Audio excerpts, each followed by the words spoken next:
if there's one thing that Shiro has proven supremely good at, it's shaking off mortal injury. Exactly. He'll be fine. Just walk it off. Yeah. Don't. Right. Yeah. Oh yeah. All right. Kyrie isn't here, but I have the fortune cookie. I have the fortune cookie. Okay. All right. So first off, Are you gonna tell us why you screamed? I mean, I dropped it, but it's okay. I caught it. Oh, I mean, Okay. it just kind of. So the lucky numbers are kind of cut off, but I think I can read them. Okay. All right. So the lottery numbers for today, and since they're cut off, they must be winning lottery numbers. Why else would they try to hide these numbers from us? Not sure. Of course. Are 43, what I think is 22, 36, 18, 54, and 38. And what is the fortune? Your perseverance will be a key to achieving your goals. Cheer, Mia. Ooh. Oh, he started typing. He's persevering right now. Yep. No, I should just do like a tarot reading every time we do this shit. I could do one too. Shall we compare tarot readings? Oh, I Can know I- these tarot cards. Can but I would take love- this wait. moment? Wait, Can I Red take this also moment has to a tell tarot you card. guys We could do something? one tarot card each. You want me to do the Fire Emblem tarot cards? Exactly. Yes. Let me add. Yui Kai did a tarot card reading for me to tell me which banner to pull on in Honkai Star Rail. It didn't work. That was so funny. That was you and Asu were really drilling her about Yeah. it. Jess came into my room and talked about it. That's how bad it was. Damn. Yeah. No. As far as Yui knows, I'm now dead. And Asu became 30 years older. Yeah. Oh man, he's turned into his 80s or 90s? No way. I can't remember anymore. I give up. Old man Asu. Old man Asu. Grandpa Asu here. It's important that Asu is there because it makes me feel because then I'm not like the oldest. Yeah, I know, right? Oh my god. It's like, yeah, I know I'm old, but Asu's older. I don't have to be mature. See, guys? All right, Fitting, I'm asking you just to be sure. Do you want to stand up or do you want to lay down? I'm gonna stand up. All right, I just had to be sure. Yeah. I pour all the Oh, strength. I'll pour all the strength I have left into my one good arm. I try to grip the ground with my sticky, slippery arm to lever myself upright, even as I'm on the verge of literally splitting apart. Oh yeah, he's missing an arm, by the way. Maybe. Yeah, he is. He'll grow it back. Yeah. Probably true. Nice red. We He's forgot to Piccolo. mention that in the recap. Recap, I think. For No, a brief, we got that. Okay, for a good. brief second, I see Saber's face. She's on the brink of tears. In that moment, I'm proud to know falling in love with her wasn't a mistake. What? What do you mean? Hold it. It's They not had over one yet. date, guys. I forced myself. When did they fall in love? Well, he did. Did I he? forced Did we myself know up. that? Neither. Yes, he said I love her. Oh, I'm sorry. I probably talked over that. Yeah, well, it's fine. Neither of my legs work. We were talking about Hallmark during the time. The magical Yeah. energy that barely There's kept some my good body Hallmark moving is movies gone. about that. That's why Saber got really upset with them. Saber, I love you, and also Hallmark movies. And she's like, what? Did you know that there's one that has like the guy who played Riker and the guy who played the Doctor together? Like Nope. that's a collab that I've always wanted. Saber, let's watch that right now. All that remains is my faint heartbeat and the throbbing of my organs trying desperately to continue functioning. They were blood. Well, okay. To be fair, perpetrator, They didn't start blushing around each other until the dragon sequence. Before that, Yeah. it was just, them being Awkward. people. Awkward. I don't know. If I'd call Very. them. I don't know. I'd call them being people. Stop right there, criminal Oh scum. my God. Nobody breaks the law in my Yo, world. Hey, it's I'm a confiscating your Raid, goods. welcome, Now pay your ladies. fine. Hey, Welcome to welcome, jail. welcome. Hello and welcome. Watch us Hell. watch I mean, yeah. maybe things happening. Who knows? Yeah. So, you gonna do it, Jay, or should I? Oh wait, I can do it. I got it. I'll do this line while you're doing that. Okay. Do it. Can I do the voice? Feeling regret, are we? I can hardly blame you. But that treasure is beyond you. I can hardly blame you for wanting to take it for yourself. That must make it all the more painful to see it in the hands of another man. I feel like the voice is supposed to be lower. Is it supposed to be lower? I mean, you do the voice that you want to do it. No, you got it right. It's Okay. Your biggest thing is you need it to be like gravelly, which is what you're doing so far, which is Okay, perfect. cool. Okay. Keep going. Thank Keep you. going back. Too Batman. far. He goes too far. I can't listen to another second of his shit.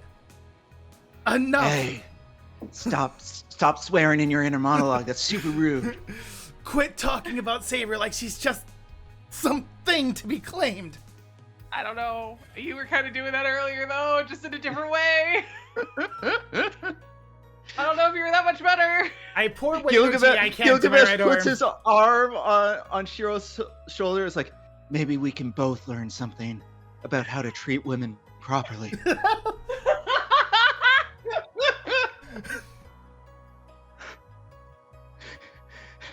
We could hear his actual voice for reference, but that might ruin the fun of Pending's impression of him. Yeah, I have no idea what he actually meant to sound like. No. He doesn't sound anything like what Pending's impression is. We're just trying to. Pending is trying to experiment out of his vocal range, and so that Yeah. is the direction we have gone for this character. And he was asking for a reminder, so I told him the reminder. That's all we're doing Yeah. here. You guys might not be able to tell, but I'm trying really hard to make him sound cool and sinister. It feels like it's made of lead. My body creaks in protest, but begins to obey.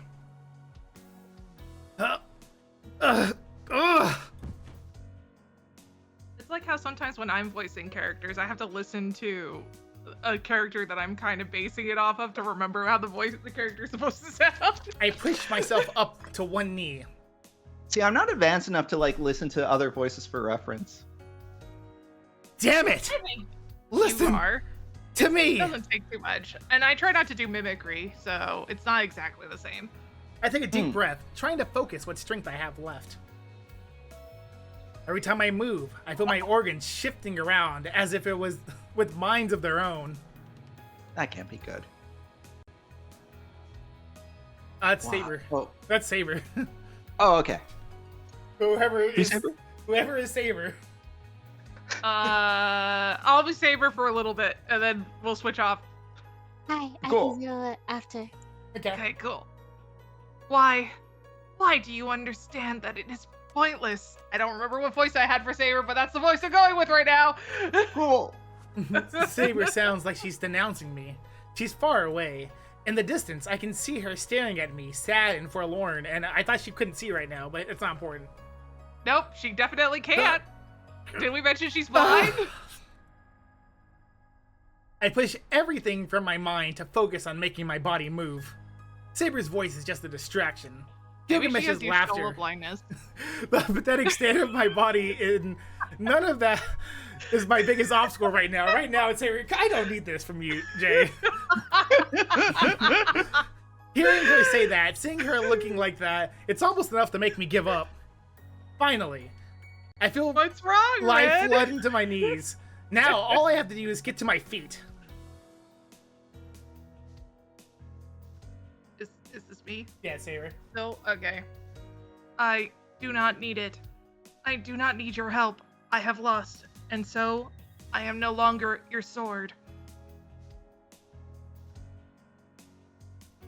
Oh, right, we're still going. It is only proper for me to disappear now. It's Saber's voice. Damn. If you keep saying that, if you keep making this even harder, I'll get mad. Even at you. Are we Well- going at her? Yeah, I'm like, what a new concept. We're getting mad again. More mad. He wasn't mad before. He's I gonna become assume- more mad. In this situation, he's only mad at Gilgamesh. And he's like, oh, don't make me get mad at 2 people right now. I'm about to take both of you down. Oh, I'm sorry. Am I supposed to? No, please stop, Shiro. You cannot keep going. You will die. Oh, If you seriously, die this Dad. way, this way, shut up. We're all talking about your Stella's blindness more. I mean, that's pointless.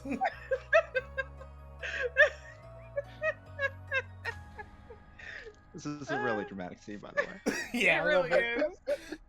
I'm so sorry. No, it's all good. It's all good. I already read the line, so Red, if Yeah, you're yeah, not going you to did. continue it, I can't keep listening to this. don't She has- grunt at me. She has no idea how I feel. Shut up. Just be quiet for a minute. There's nothing wrong with relying on me at a time like this. Sir, you I are s- about to die. Yeah, I say this with like half my organs like just piled on the floor.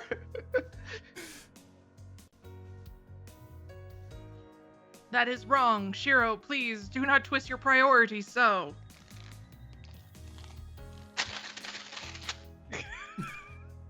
It's still EJ. I know. You should not concern yourself with me. You must put your life ahead of mine. She's pleading with me, knowing that I'm responsible for the agonized sound of her voice. Her voice makes me want to give up right now, but I refuse. There's nothing in the world I want more than you. I can't allow Gilgamesh myself is to. standing here while this is happening. I can't allow myself to give in to her plea. What? Saber gapes at me. I'm not sure why, but I remember something. She once told me I was. I'm not sure why either. This is like completely within Shiro's character. Why is this surprising to her? She once told me I was a fool who didn't know the value of my own life. I think she's right. For someone who can't help themselves, to try to help someone else is a little presumptuous. Rejection. They're really only doing it for their own happiness, while the person they're meant to be helping may not be half so pleased. Someone's first priority should be themselves. The people who think like that are the ones who can be truly happy, and so they can share that happiness with other people as well.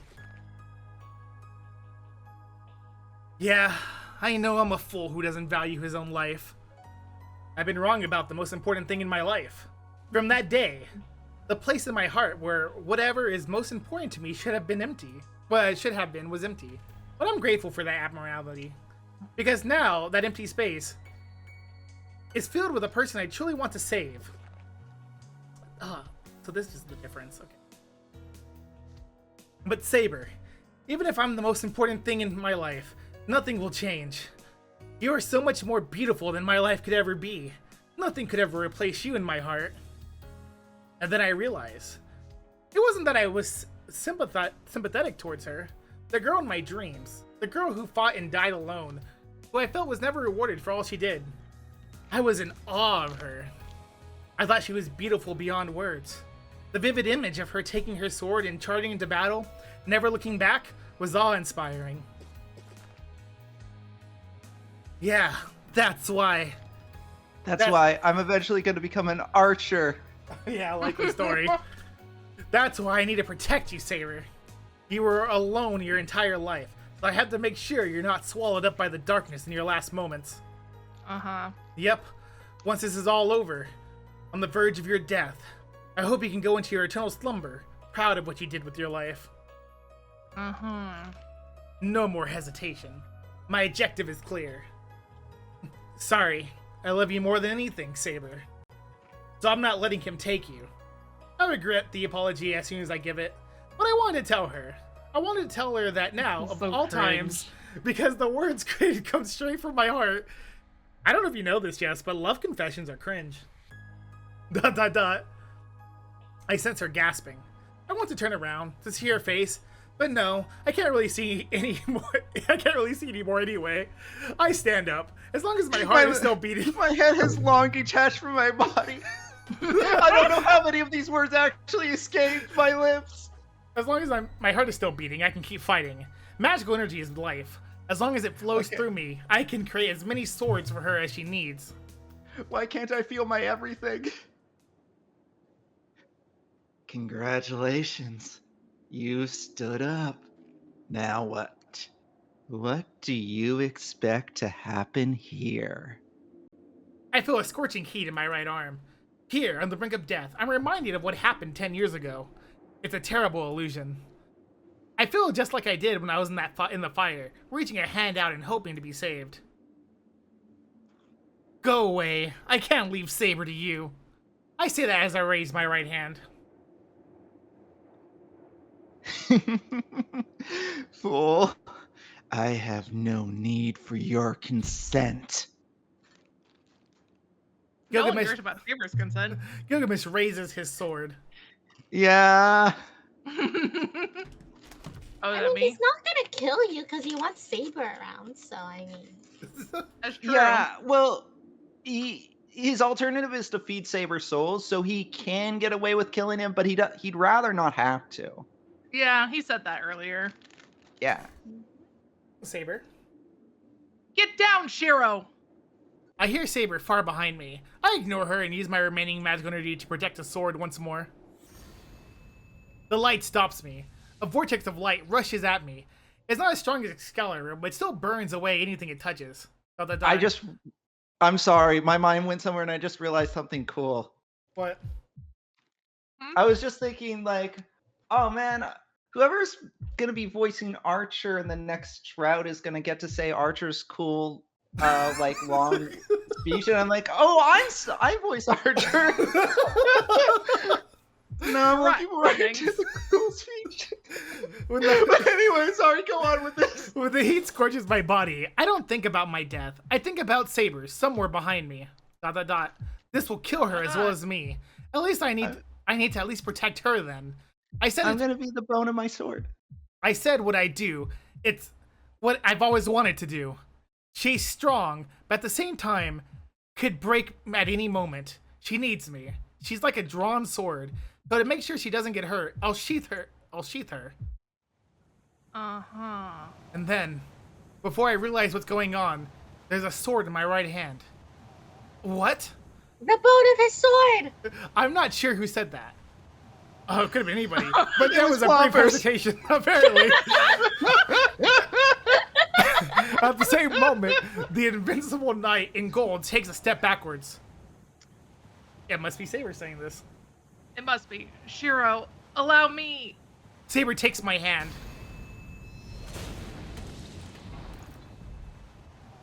Oh man, something cool's gonna happen. The vortex of light fades. Saber's right beside me. Before me is Gilgamesh, eyes opened and bleeding. Oh? ... Not Not dead. I don't know what happened, but I realized it was just like the Berserker battle. Saber's using whatever I made, and it destroyed Gilgamesh's gram. Two titanic beams of light collided before one overwhelms the other, and we managed to truly wound the man who, until now, had been completely unscathed. ... He radiates murderous intent. It is terrifying, in spite of that ferocious murderous rage. The Golden Knight leaves without a word. Oh? But there's no time to be surprised. I have no idea why he just left. But even as I feel myself slipping into unconsciousness, I know the battle's over. My knees buckle. The tension that kept me upright fades and I collapse. Shiro! Saber hurries I'm sure. forward and catches me. While I slip down onto my rear, supported by Saber, I look over at my body. The way that was worded, it just made me feel like Shiro or Saber catches Shiro, then immediately drops him. I can't help but cry out. My body is torn to pieces. Oh no! I should have been killed the instant Gilgamesh laid me open from shoulder to hip. Well, this is definitely My healing powers must be what got me clinging to life, but even that has its limits. I'm practically split in two. I can't possibly recover from this. I'm not even sure if I'm breathing, and everything is starting to go dark.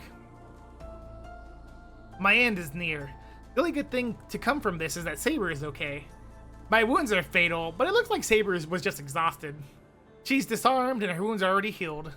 Even if I end up having to drop out of the war, I'm sure Tosaka can take care of the rest. I hear the sound again. It's the sound of creaking bones. It's coming from me. Curious, I look down at my wounds. What? Hot Rod. Be a Hot Rod. It's a myriad of swords. It's the bone of his sword. Oh! Or I see what looks like a ton of tiny blades converging, layering atop each other, trying to knit together my broken body. I feel faint. It's literally the bones of his swords. It looks like every muscle and bone in my body is made from swords. Okay. Clearly at this point, there's no more doubt in my mind. Archer is Shiro Emiya. There's something timey-wimey happening, but clearly Archer and Shiro Emiya are the same person. Why is that? Is your other theory of Golden Archer being Shiro Emiya who got sent to the past still true too? No, that's Gilgamesh. I've come to accept this. Dang, unfortunate. I've come to accept it's Gilgamesh, but I am very, very sure at this point that that Archer, like the Rin's Archer, I'm specifying, not Golden Archer who is Gilgamesh. Rin's Archer who is dead is Shiro Emiya. Who is dead, by the way. Who is dead, but I can only assume comes back in the next arc because the next arc is the Rin arc. Eh? It's okay. He's not actually dead. Yeah. The next moment, they're gone.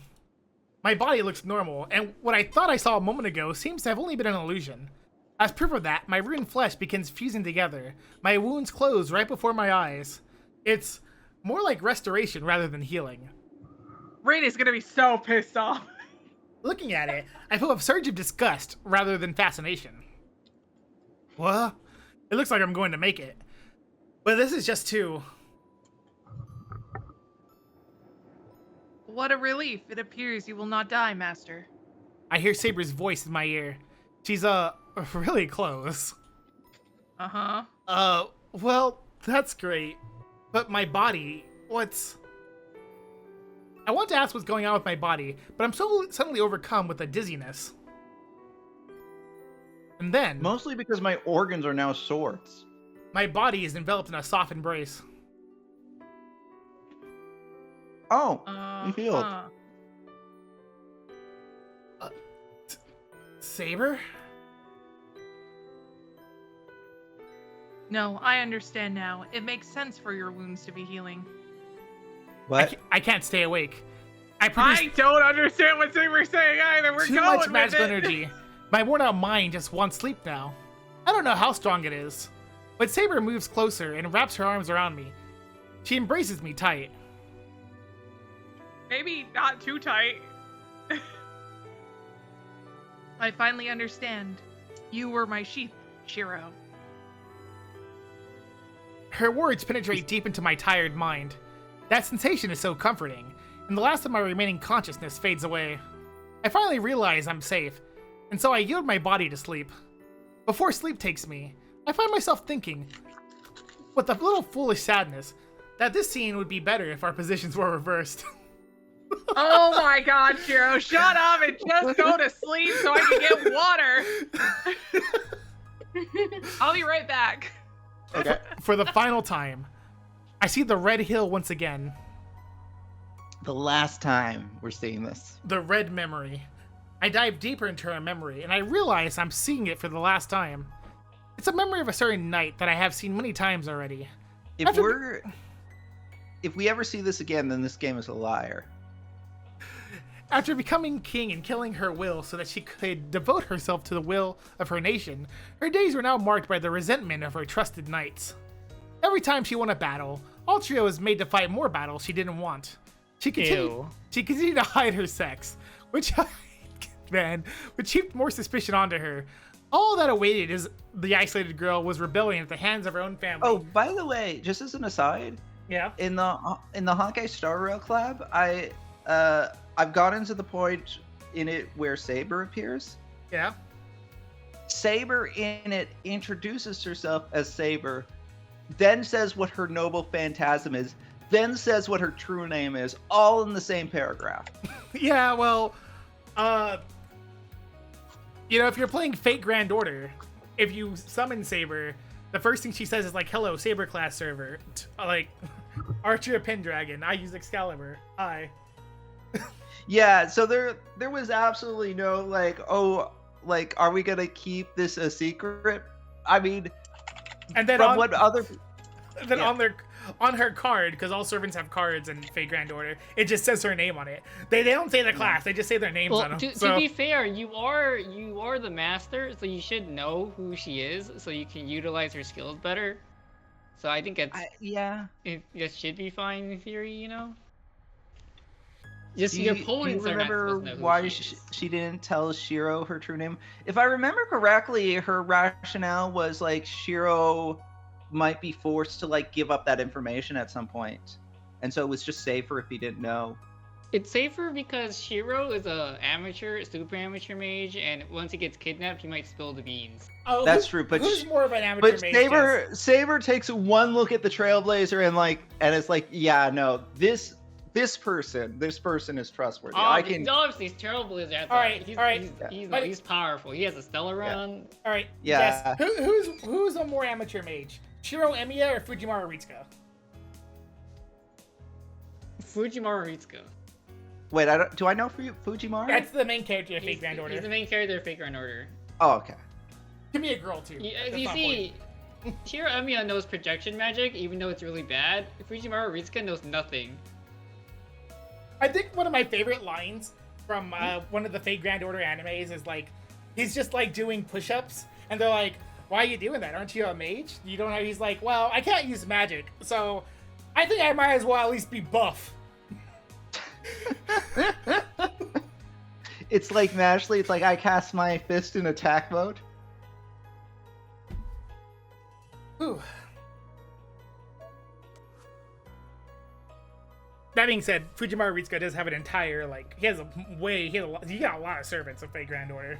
Fujimaru Ritsuko's magic power is not his magic, but how he's able to make friends with everybody. And he's an idiot. I was telling. It's that with your help, he can unlock the power of wallets everywhere to get unlimited servants. I was telling Jess probably like a big difference between like Shiro and Fujimaru, like the main character of Fate Grand Order, is the Fate Grand Order main character can befriend bad guys. I don't think Shiro can. Like actual, like just evil people. Well, I mean, what about Shinji? Listen, all right. It's hard not to paint Shinji as being like just straight up a bad guy. He likes puppies.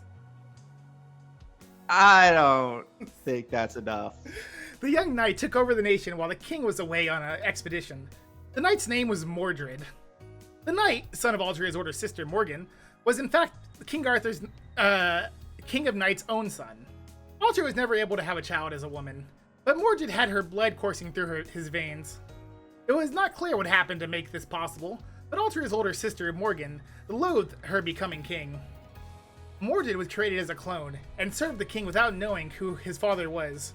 MaoRed sought the opportunity to take the throne for himself, ultimately going so far to organize a revolt.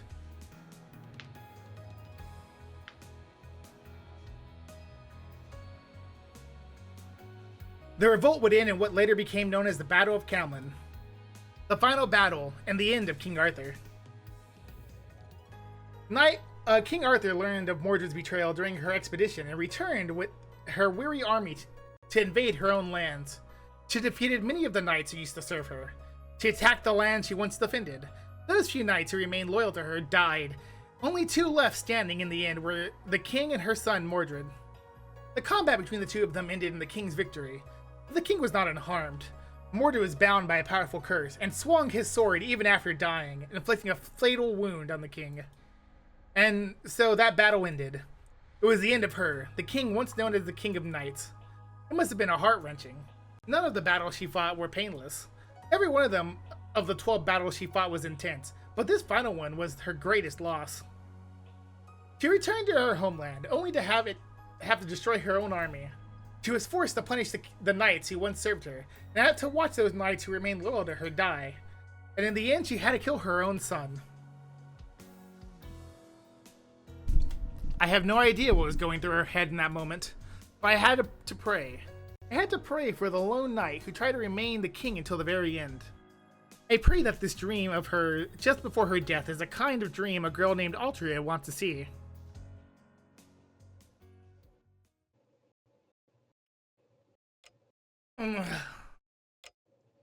I opened my eyes. I don't know when I got back, but I'm in my room, lying on my futon.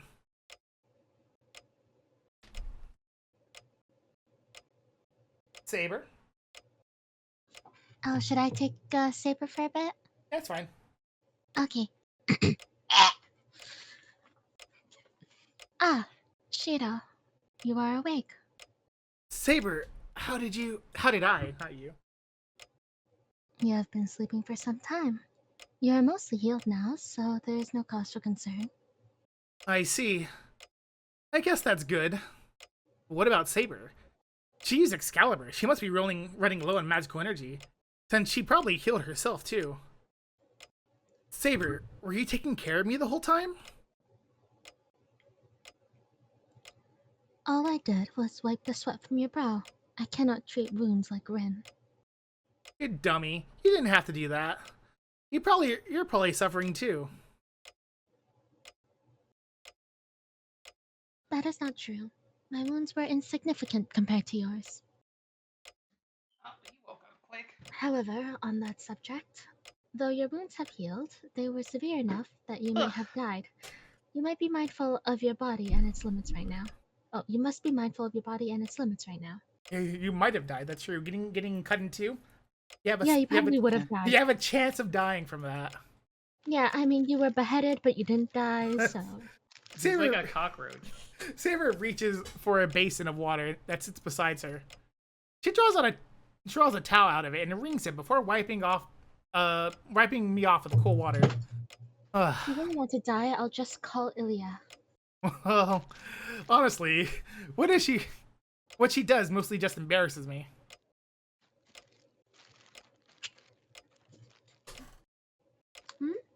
Does your wound still hurt? Your fever does not seem to have gone down. I don't have a fever. That's not what I mean. I want you to rest too. You might be fine right now, but you still use Excalibur. You should be resting, or you might collapse again like last time. You know, it's funny that Gilgamesh didn't try to take me away. You know, when you were physically unable to do anything about it. Well, that may be true. Gilgamesh has a sense of fair play. It's like, my turn ended. Oh, they hit me once. I gotta go. This is a turn-based RPG.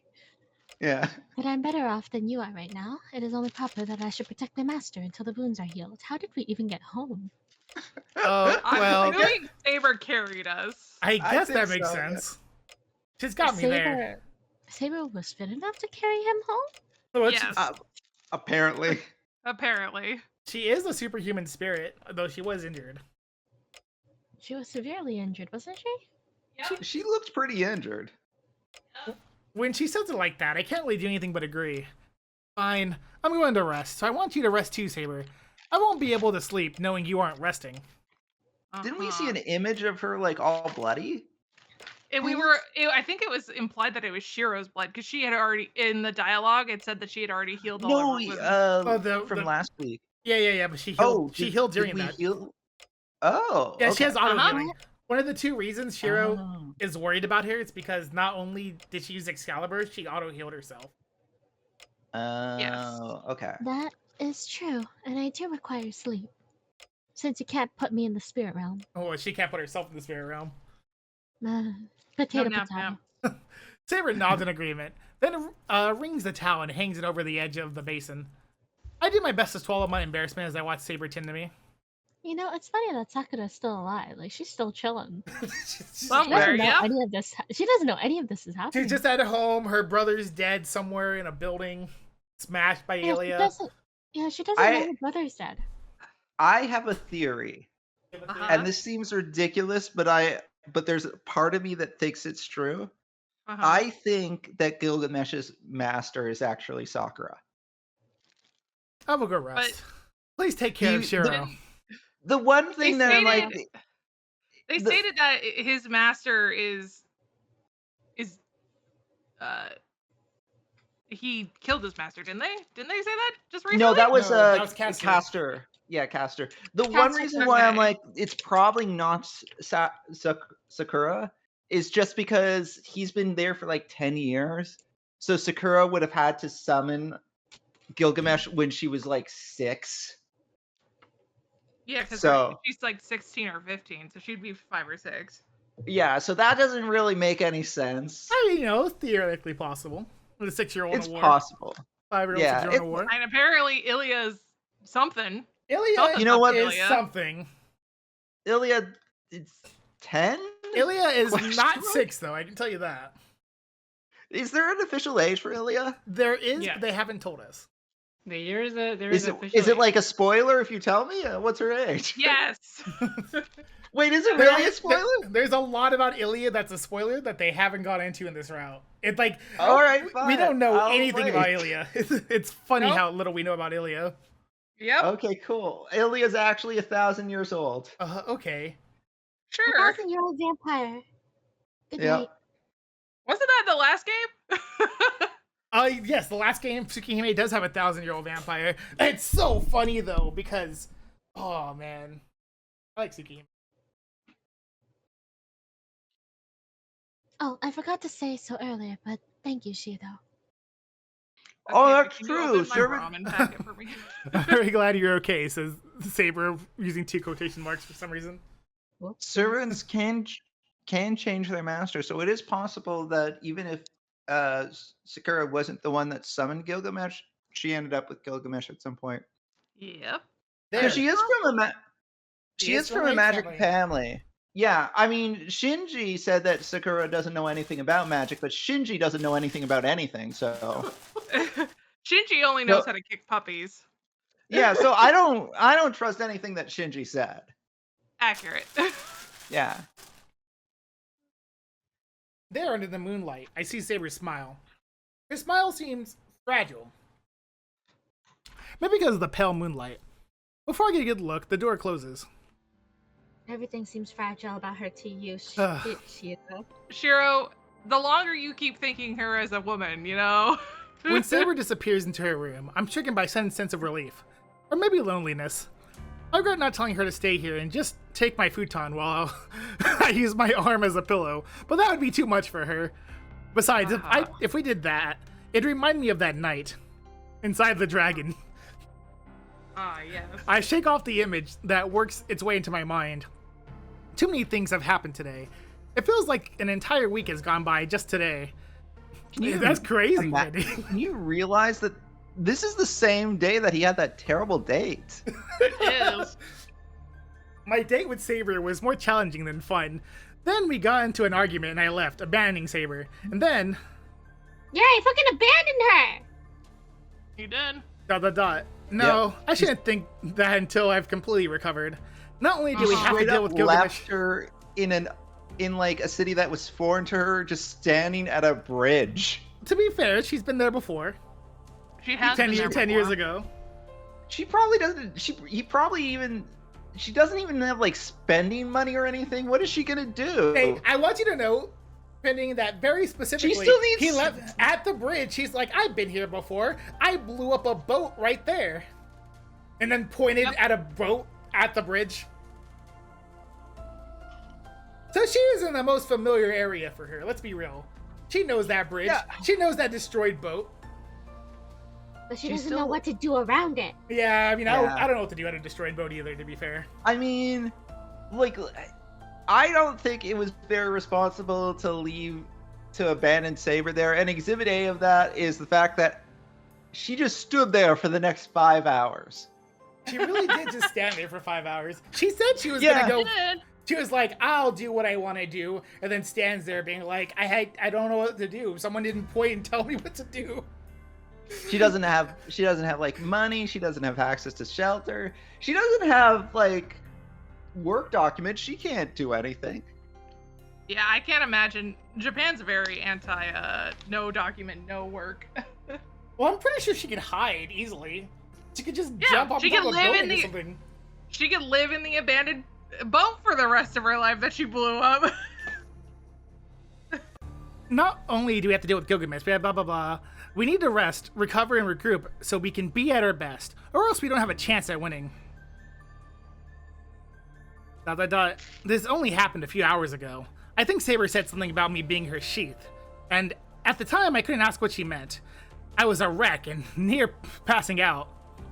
Come on. I can't fall asleep.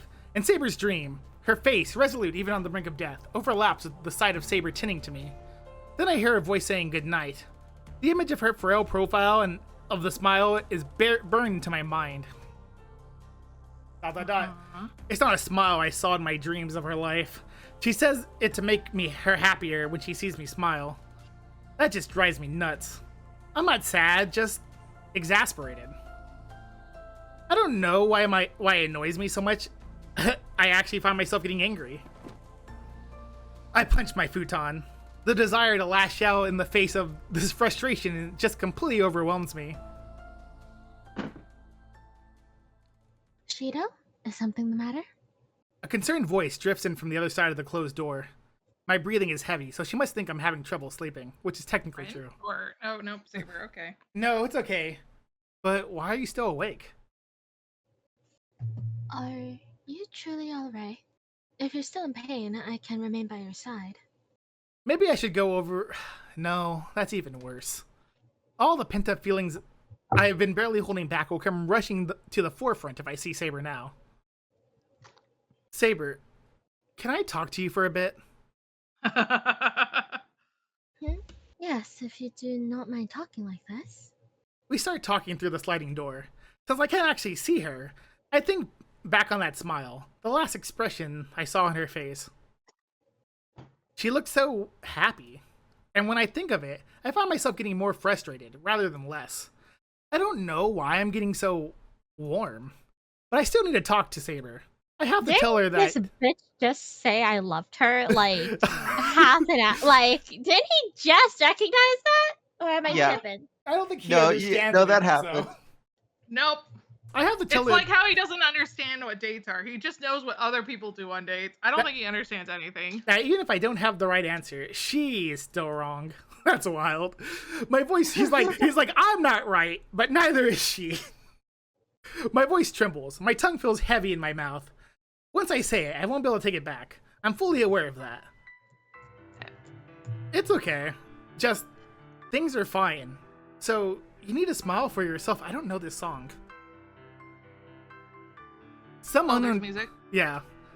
Some unknown forces the words out of me. Shido? What do you... Why? This is interesting choice of music. There shouldn't even be a question. It's a remix? It would make sense if it's a remix. I'll just keep repeating myself until you realize. Saber, you've done enough. You've worked hard enough. You fought so hard all on your own. That's why it wouldn't be right unless you found happiness. You fulfilled your vow. That just gives you the right to go back to being Altria. Ew. Oh my god, Jess, calm down. No! Every time they say it, it's not Altria. I know, but I understand what you're going with, but also, we can't do anything about it. It's already canon. Nasu did say it's canon. I hate Nasu, dude. What? Fucking Nasu. You still want to talk about Altria this? being their name. Yeah, sorry you weren't there for it. They talked about it. Her Altria's actual name is actual Artoria, name. not this Altria thing. It's disgusting. His actual name, the actual name of the OC Do Not Steal for Nasu, based on King Arthur. Yeah, I'm going to keep saying it. I can't help it. I fell for you. So you should go back to being you. No, Altria. I'm gonna say your name over and over again. until you accept it. disgusting. Altria. I suppressed the sudden surge of emotion. I'm on the verge of breaking down. If only Saber would just say something, even a single word. No.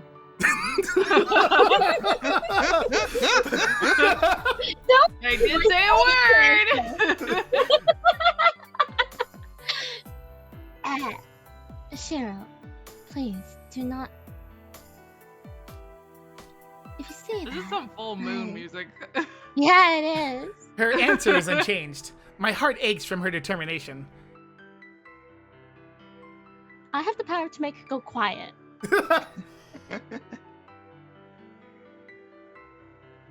you have come into me both physically and spiritually, despite knowing my past. You should know very well what answer I would have to give. So why do you still concern yourself with me? Dragon indeed. Yeah, dragon. Dragon. You must have seen all the sins I have committed. Yeah, I have. Many people were sacrificed in the name of the king. Many enemies killed. I have no intention of pretending that didn't happen. Still, knowing this, Oh my god. I want Altria to be happy. Yeah? So? I don't understand this feeling, but I can't let you stay like this. I want you to smile, Saber. I want you to be with you forever. It's such a childish confession of love. I wait for her Someone's answer. going to fucking die. I wait for her answer as the silence stretches out between us.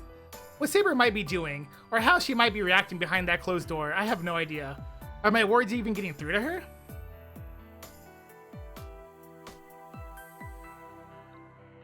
My answer will never change. I cannot break the vow I made as king. I may not have been fit to rule, but my nation was still entrusted to me. And since I failed in my duties, I cannot accept this freedom. Her voice is so sad. I can't stand it any longer. I don't want to hear the solitary oath Altria took up when she became king. I already know it. All this frustration wasn't just so I could hear her lamentations. I kick at the futon covers. The only thing between me and Saber is the sliding door leading to her room. Shiro, The door slides softly as I open it.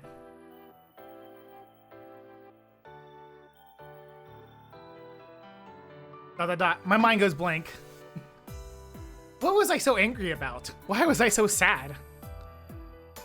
Before me, I see trembling eyes on the verge of tears. I see a slender neck and a shoulder so thin. I seem in danger of snapping in a breeze. And I see her golden hair splash with the moonlight, just like when we first met. Dot, dot, dot. Without even thinking, I'm embracing her. I hold her so tight, I might break her. It's different from that night. I didn't feel like this back then. This may sound ridiculous. Even though I was aspiring to be a champion of justice, I never fell in love. There was never someone I could let go of. Someone I couldn't let go of. Saber. It's like she might disappear if I don't hold her tightly enough. I'm not sure how long I hold her, but I relax my embrace after reminding myself that no, she won't disappear.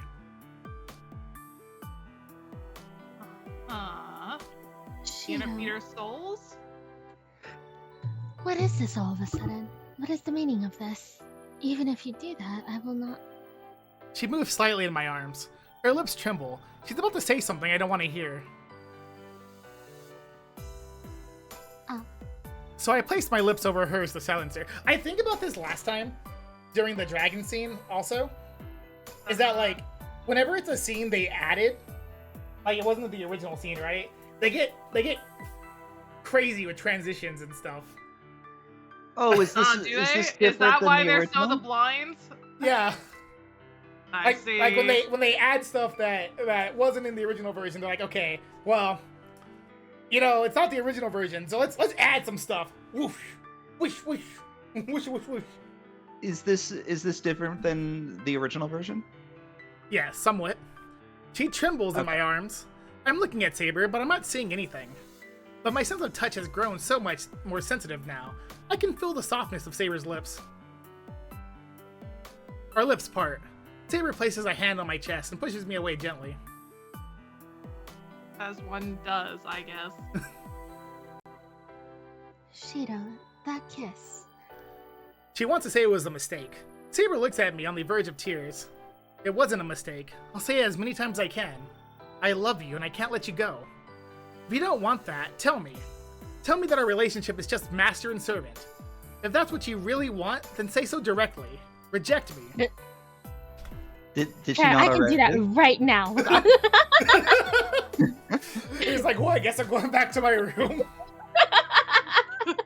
I guess that's where I'm going now. Me, Pluto, rubbing my grubby little hands together. I'm a voice. I have the power. I am Saber tonight. I can do what Saber could not. Okay. Oh. That is unfair. How could you ask me to do that? Yeah, if you don't tell me directly, I'm not going to hold back. If you don't reject me, I'll just do what I want. Even if I could make her forget the vow to be a king for a moment. No means no, guys. Hey, she's not saying no. That's the problem. He's like, say no or I'll keep going. Well, reject. It's weird how it's done, right? Silence also does not mean consent either. Hey, you laid it on the table. Shido, there's a very slight problem here. Neither of us say anything for what feels like a long time. I keep holding Saber, feeling her soft, slender body. She's still tense, unsure of herself. All I can hear is our breathing and our hearts beating. How many times did our heart beat against each other? No, she's not. She's not? How Not to could Guinevere? How could she be married now? First of all, that was a long time ago. Second of all, That's true. his wife got literally stolen by the person who was cheating with her. That's true. So it's like, yeah, you could say she's married, but I have a son or daughter or son. Do you daughter. see a ring, Jay? Shut up. she pushes a little harder on my chest. Did King Arthur have kids? I think he did. Well, they just talked about his son, Mordred. No, it was a clone. Mordred wasn't his kid. Well, I they cannot consider it. reciprocate your feelings, as you cannot change, so there are things I cannot change about myself.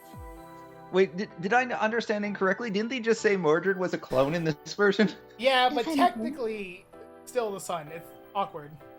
If anything, if it is allowed, it would be... The pause makes my heart ache.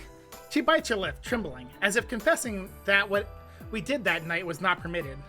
And yet, her body offers no resistance. Forbidden. And the resistance in her eyes tells me something. The hesitation in her eyes. Just one night. She's telling me of a hope she feels cannot be fulfilled. She wants to stay like this until the night ends. Saber, I lift my hand, trying to embrace her. Saber takes hold of it. Since I used my noble phantasm, if I do not receive energy from you, I cannot continue fighting. Her hushed voice, asking for permission, falls asleep, silent. So she's just like, listen, I can't say yes out loud, but let's just do a workaround, you know? Well, you can give me some energy. ... I have no words. That line of reasoning is so awkward. so transparent. But the best she could do is ask for her wish to come true. Oh, right. But do you know if the connection's still working properly? Yes, you are supplying me with energy as we speak. Which is why, to more fully recover, we should... Our bodies have to be close. It's all we can do. This is as close as we can be, because she's still bound by her oath. I can't break that oath.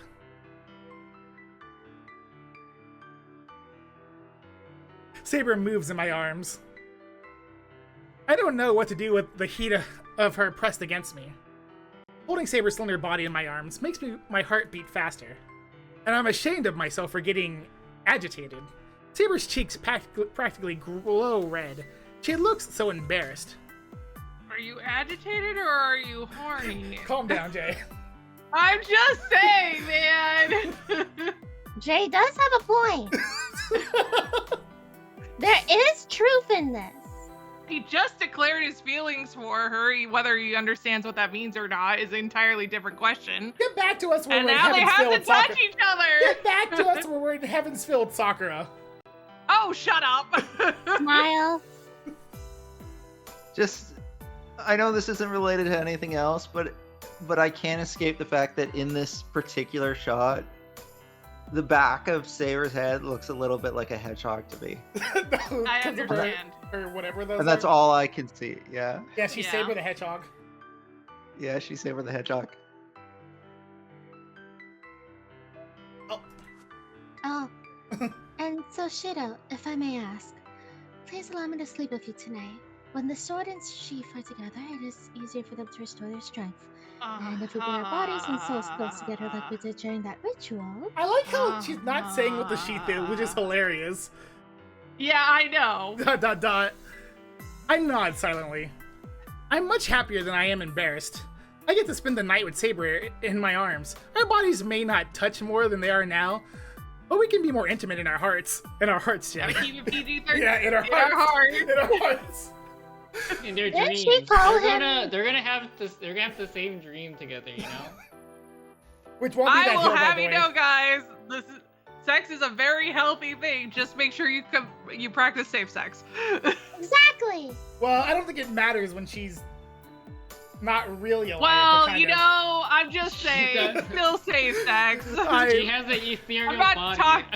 I don't trust you all with your like, oh, well, if it's a spirit, then that means it's fine, right? I No, am glad. And Shiro, she says. Shiro, sorry. Alright. I will prepare myself for tonight, so please return to your room. Saber stands up. Whatever preparation is necessary. I can't bear to let her go, but we can't stay like this forever, so I head through the sliding door to my room. I turn back to look at shower? Saber before Important I guess? ritual. You need to prepare your mental. before I slide the door shut. It feels it like a I'm doing bath? something wrong though, so I close the door If I understand what's being proposed, they're essentially saying that they're just gonna sleep side by side tonight. What kind of is there more than that involved? Are we seeing the dragon again? What's happening?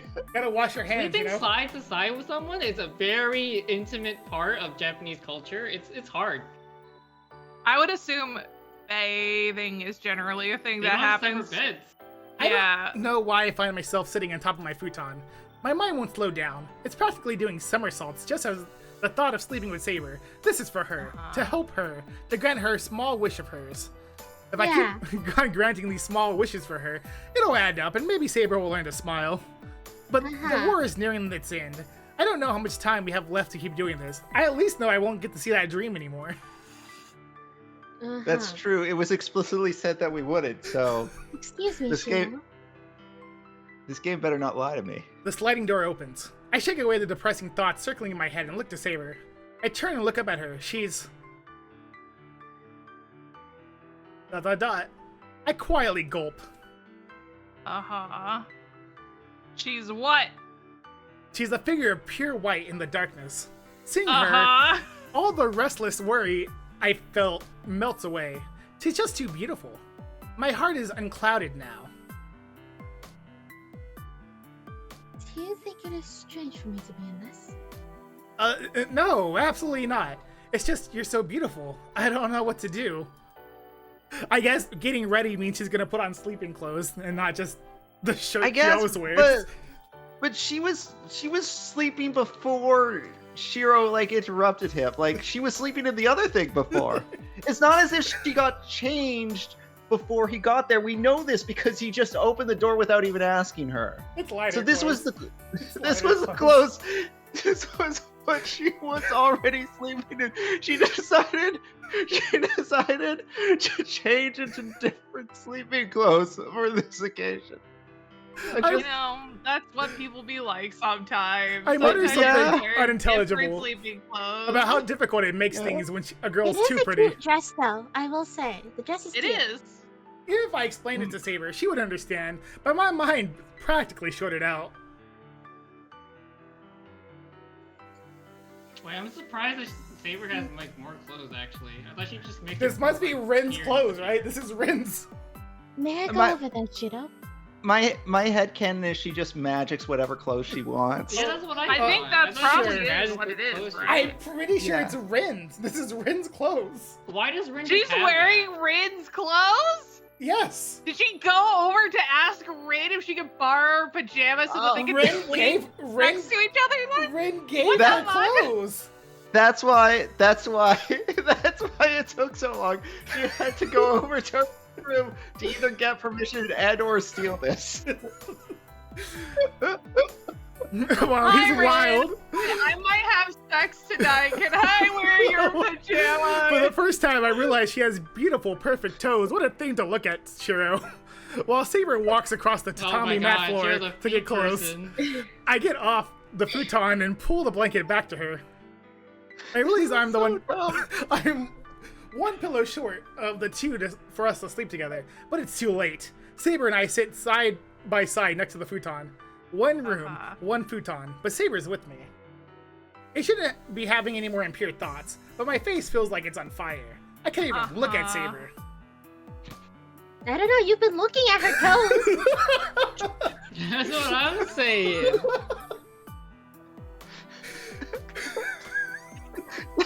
Please go ahead, Shiro.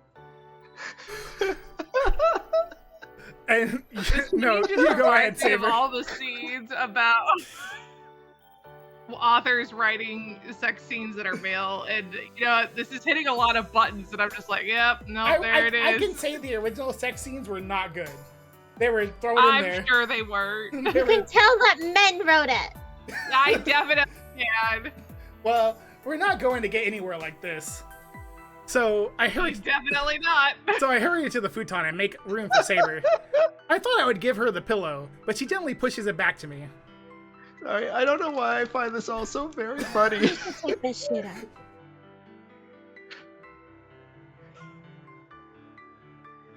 I would like to use your arm as a pillow. That's not very comfortable.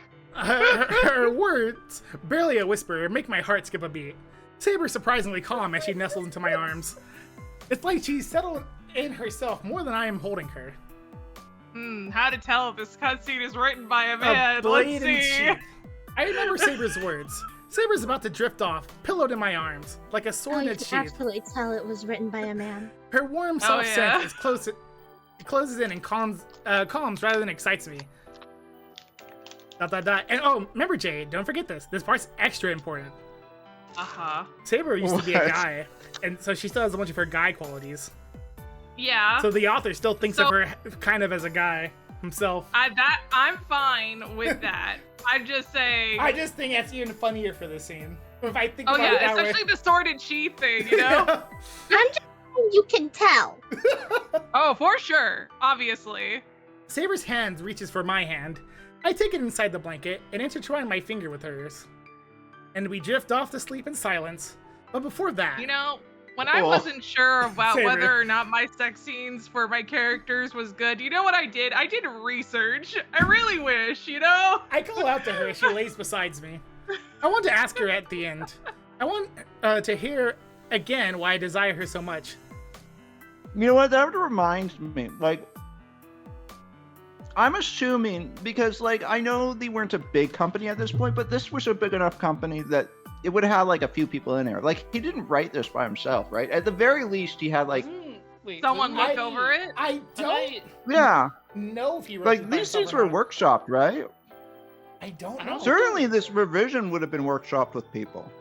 Oh, definitely Oh, not. the revision, yeah.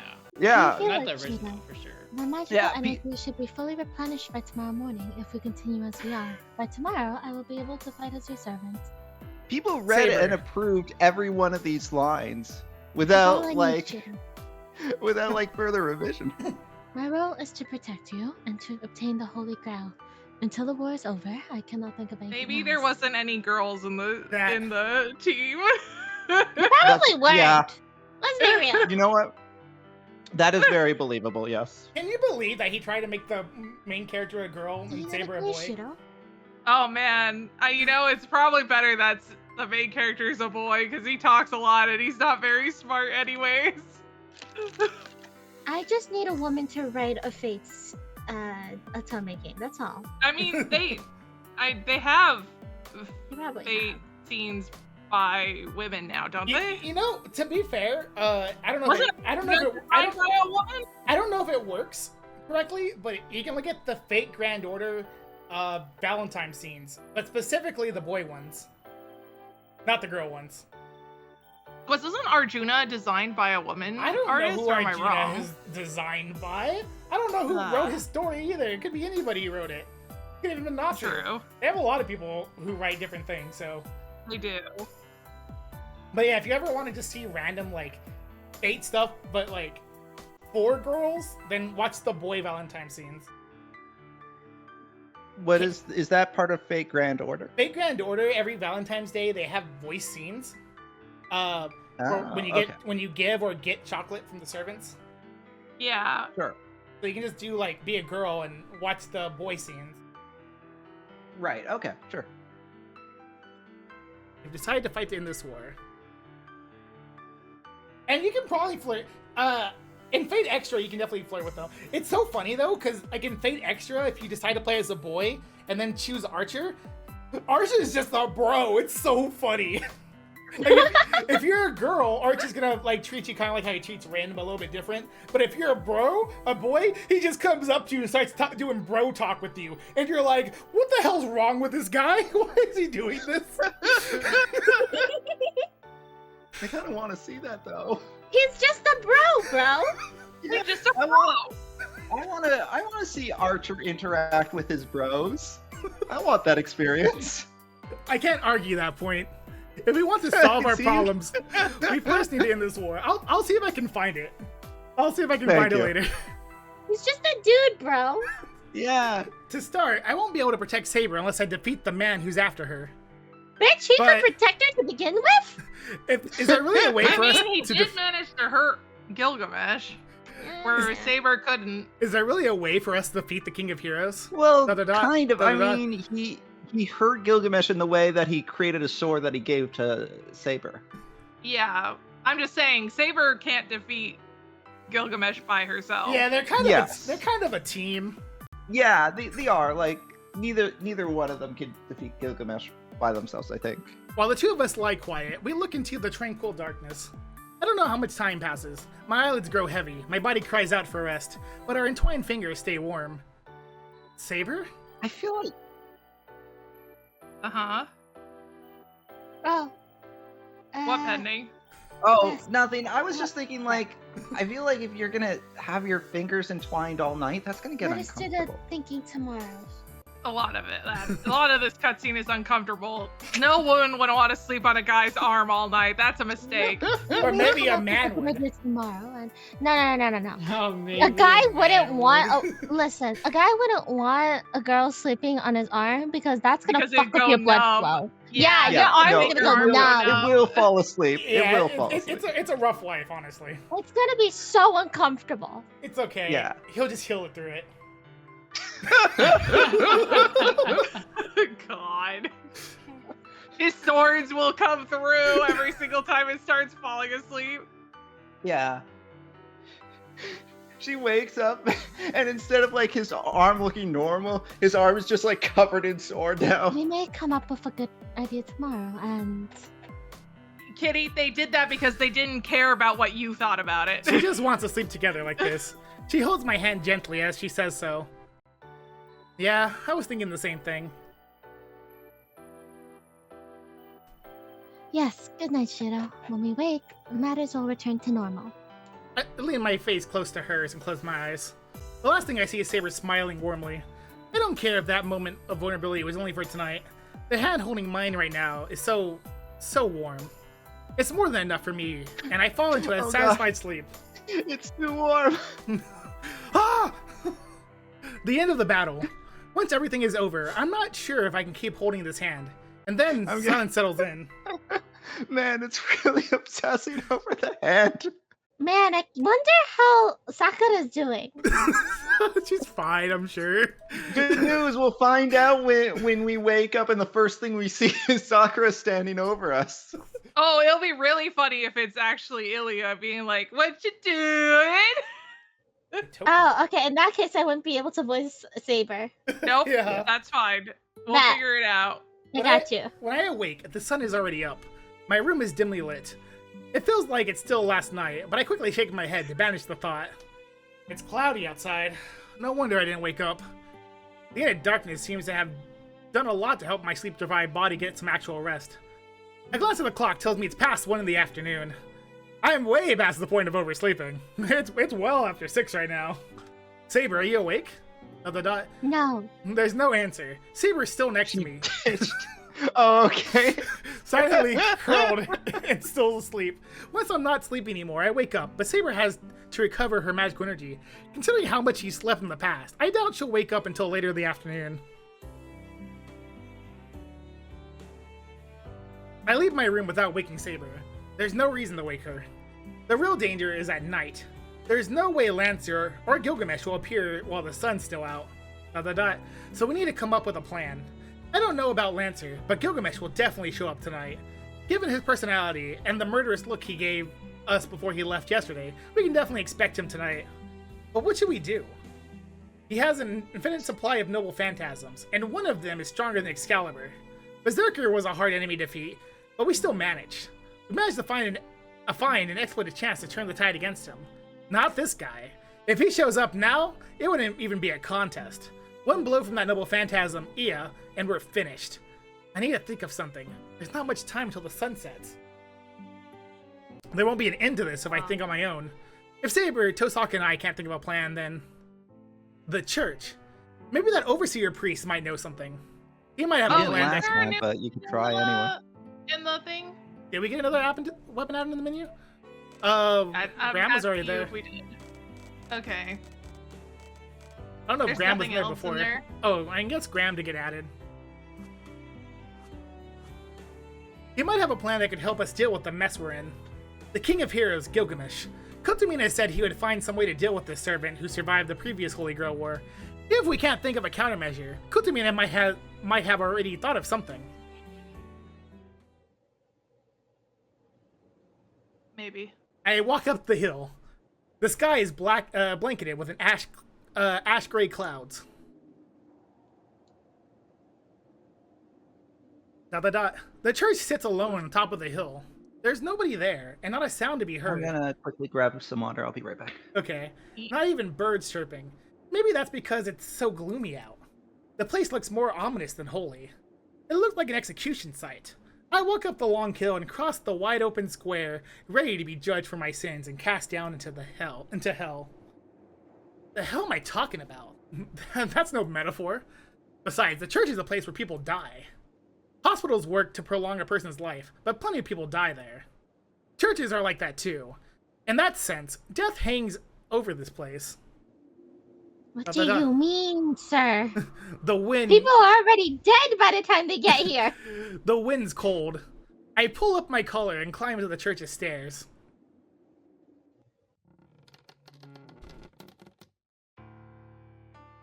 Kotomine, I came to talk to you. Oh no, not Kotomine! I step into the chapel. Just like the square, Okay, I'm back. There's nobody here. Kotomine? Thank you. Oh, good. Kotomine is not here yet. He might be in the back. I pass through the pews and walk toward the altar. Tap, tap, tap. A dry sound echoes through the chapel. The building is probably designed to make sounds echo. The sounds of my lonely footsteps is haunting in this huge empty space. I don't think it was designed that Kotomine? way, but it might have a consequence. Are you here? I call softly to the priest. This is ridiculous. If I want an answer, I should be shouting. He's probably in the back, so he won't hear me unless I shout. But I don't. I keep quiet, tiptoeing my way to the back of the church. Am I doing this so that I don't mess with the solemn air of the chapel? Or because I feel like if I'm spotted, I'll be surrounded by things I don't understand, and then maybe get beheaded for defiling God or something? I am half expecting Gilgamesh to be stabbing Kotomine right now. I exit the chapel and head to the courtyard. If I remember correctly, Kotomine's room is... I walk more quietly down the corridor. The church is like a labyrinth, and I don't know how to find Kotomine's room. This room is definitely not part of the church. This My is memory's part of kind a of different hazy, building. and I'm sure I won't be able to find out on my own. ... Uh-oh. Is spider sense this? There's something. I slow my breathing. It's hard to breathe. My throat is parched. I don't know why, but beads of sweat begin forming on my forehead, though the corridor itself is chilly. I use all my senses to try to get a feel for my surroundings. I do so, but I'm not sure why. Why am I walking so quietly? Why is my heart beating so fast? Why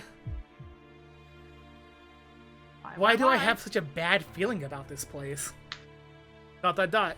Two words repeat over and over in my mind. Go back, go back, go back, go back. Kotomine is not here, so you have no reason to stay. You're alone. You should go home. This is a mistake. It shouldn't be so cold. It's all wrong. Go back, go back, go back. Go back, for your own sake. Go back. There's nothing bad happening here. This place is... There's nothing happening in this church, so go home. I feel nauseous. I think I might throw up. My intuition's always right about these kind of things.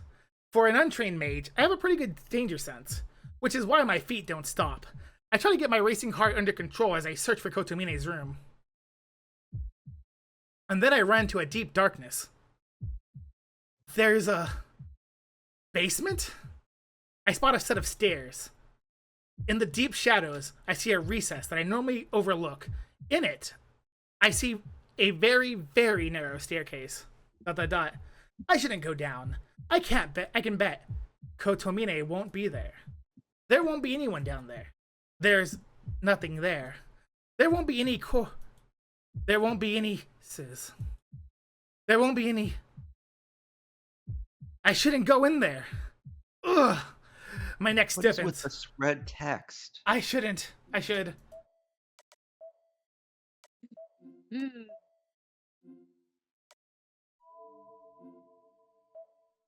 I'm gonna warn you, Pending, this bad ending is really long.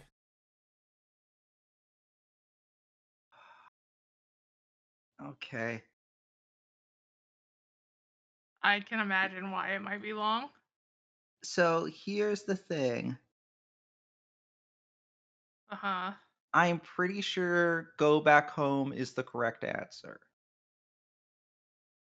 But I also, the red text thing, I really want to know what that means. Hey, I But got you're time. I got time. Red, when you say this bad ending is really long, how long are we talking about? Are we talking about like the rest of the stream long? Oh, it's pretty long, but I mean, I won't stop you if you want to go down. If that's what you're saying. I really do want to. I need to know what's happening in the basement. Yeah, let's go down to the basement. I need to know. You can't tell right now, but I'm doing like, it's all right. I step into the darkness. What? You're doing what? It's a room made of stone. Just say that. Oh, I think I picked the bad ending, but I really need to know what's down here. The lights are out. Oh, I know. But the room itself feels like it's alive, and a faint blue light suffuses the whole place. There's I don't know if that's the right sanctuary word. Underground? No dust or Did you cobwebs say- anywhere. It is. Yeah, It's just Red it pronounced is? it wrong. I don't know Oh, that okay. word. There's that word before my life. It looks like this place sees a lot of use. I'm not sure how far back it goes. I look back up the stairs I just came down. The staircase hugs a curved wall. And descending the curved stairs, I look up and see the entrance is about 10 meters above me now. ... Maybe it's the absence of light. But the gently curving staircase puts me in mind of a centipede crawling its way through this cathedral. And then I notice a door. It's right at the bottom of the stairs. There's a symbol on the wall. Beyond it, a deep darkness beckons me. Almost as if it were drawing me in, I find myself stepping into the darkness. I step through what seems like an entrance of some kind. Hello, darkness, It's- my old friend. Damp. The floor is all slimy and it's hard to walk. It reminds me of when I was playing the school pool. Moss covers the entire floor and it feels like my feet are sinking to the ankle, into some kind of rot covering the floor. ... I stop suddenly. The nasty sensation beneath my feet is bad enough, but now there's a horrible stench. I pinch my nose shut. This isn't some temporary order. It's permeated the whole room. It doesn't smell like fish or gunpowder. It smells like formaldehyde. The chemical reeks of it has stagnated the room like thick mud. ... My senses seem to have been numbed the moment I got into the basement. I'm long past tension and nervousness. And yet, my heart expands and contracts without a break, and my limbs are moving so weirdly it feels like it might wrench out every nerve in my body. And what's worse is my eyes have grown accustomed to the darkness. The darkness fades. I hear drops of water falling. It's almost like that serves as a starting bell. What I couldn't see before suddenly becomes clear. What I see is an all too familiar living hell. Death lined up, all in a row. Debris is piled everywhere. The stench of death covered by antiseptics. I thought this was all a lie. I want to believe none of this is real, but I can't deceive myself. I can tell in an instant. Even if this room is so full of corpses, not one of the bodies here is truly dead. Oh, God. They're alive? They're all alive. These corpses, they can only be called corpses, however human they once were, are all alive. Why are they still alive? How are they still alive? I look over each and every body. Not one of them has retained their original form. Imagining what happened to every one of these sacrilegious forms is just too terrifying. They're more like husks of dead trees than corpses. Some have been broken down to the point that their flesh has seeped into the cracks of the stone pavement. Some are hung against the wall and are little more than nests for bugs. Whatever their arrangement, these figures only have torsos and heads, and even those are pitifully ragged. ... I don't even need to know why. The corpses are being eaten away in their coffin. I don't know how it works. Each corpse is welded into a coffin, and the coffin sucks the nutrients from them. The flow of life. The coffin is extracting magical energy. Souls. Little by little, the coffin sucked the life out of its prey in such precise amounts that it neither kills nor allows it to truly live. The wind moans through the chamber. It's almost like a single scream from the mouths of every corpse here. Their throats have long since decayed, so they can't scream for themselves anymore. By now, their throats only barely serve to carry air to their lungs. But still, the corpses scream. All but inaudible, they scream. They must be in terrible pain, and so very afraid. They continue to shriek, unable to accept that their bodies are being eaten alive as they gradually lose their shape. I hear a creaking sound. The coffin in front of me gurgles. It's oozing. The corpse head is turned towards me. Something falls out of it. ... Its swollen lips move slightly. In a voice that isn't a voice, it asks, "Where am I?" That's what it wants to know. ... I'm about to scream.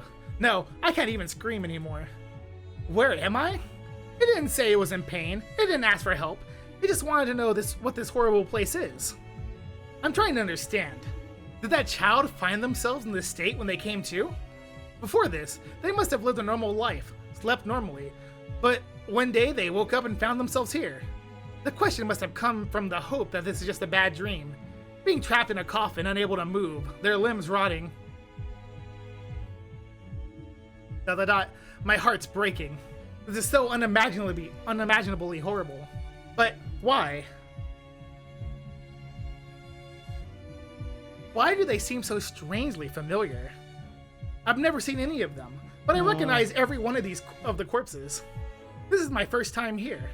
I shouldn't know any of them. None of them are connected to me, so why do they act like they know me? Just like how I know them. And why are they staring at me?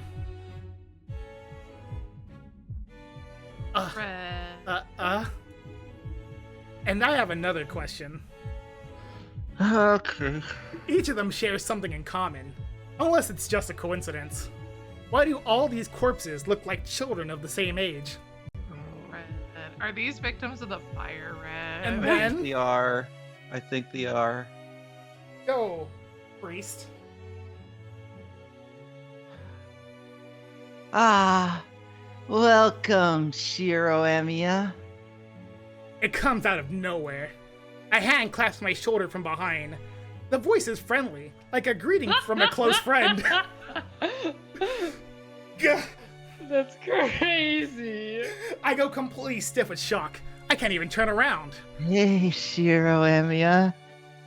Wanna do saber pulls with me? Only I don't have to turn to see who's behind me. You found my secret stash of Primo gems. Kyrie Kotomine, this church's priest, the man responsible for this little piece of hell. And the devil, the last person I should have run into right now. What unfortunate timing. I did expect you to visit soon. So I suppose it's my fault for preparing a meal at this hour.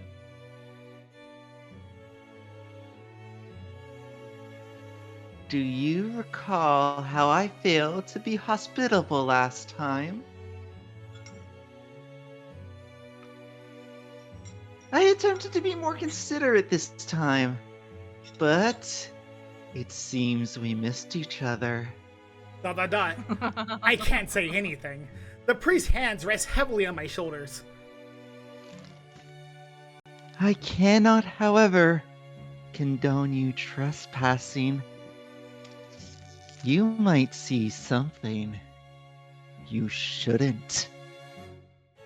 And what's that, Kotomine?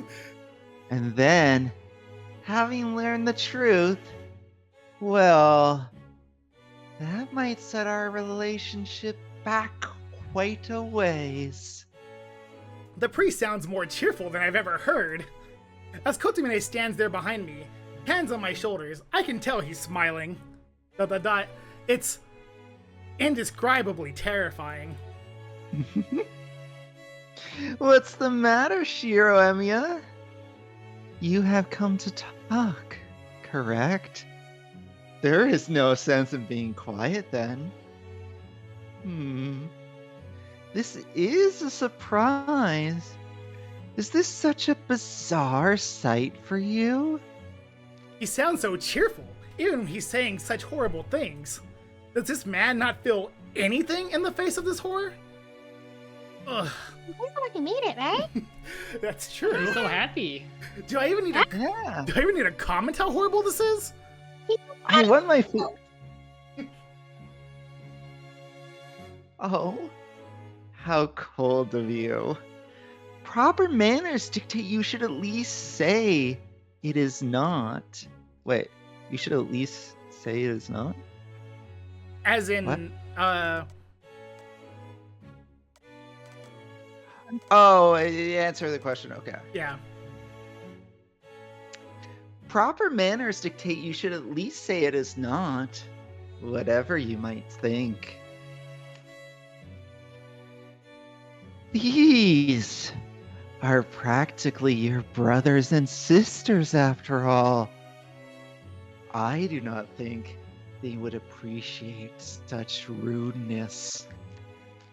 Eh? What did he just say?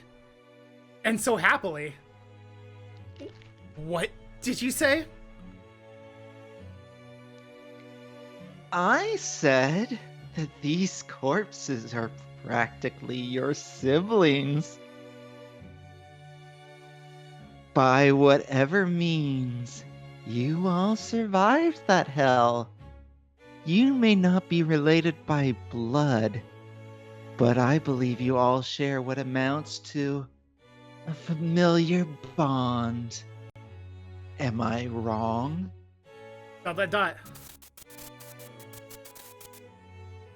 So that's why I thought I recognized them. This is a continuation of what happened 10 years ago. I'm back in that hospital room. My head is spinning. Children who have lost their homes and parents. They were sent to an orphanage until they were adopted. But before that happened to me, KyrieAI adopted me, so I never knew what happened to those kids afterwards. I actually avoided finding out. The orphanage was at the church at the top of the hill, and I could have gone there any time if I wanted to. But I held back. I thought it wasn't fair for me, who did get adopted, to go visit the children who still hadn't been.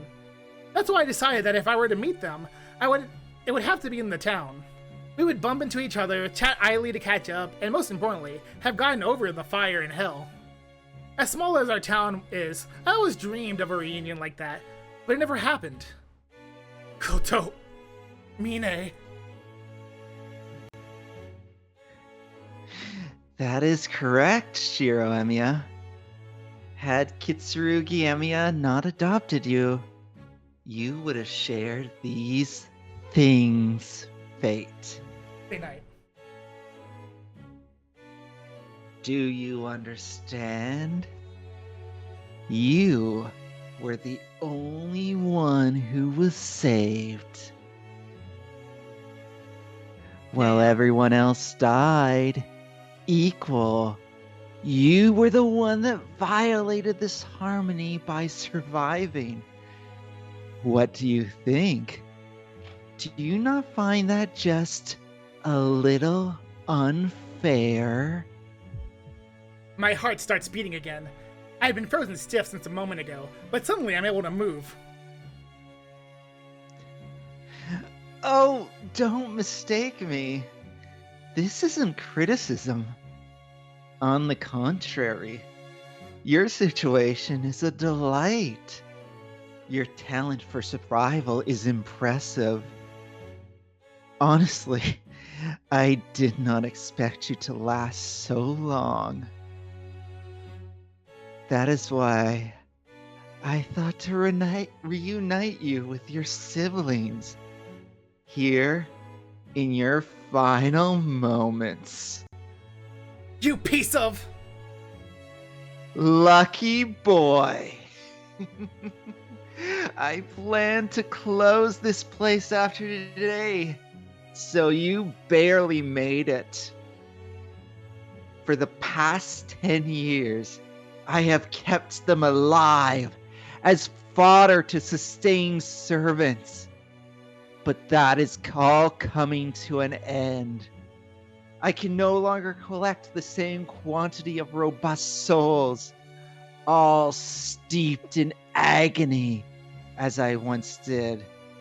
Of course, there is no need to feed any longer. All that remains is to kill you and your servant.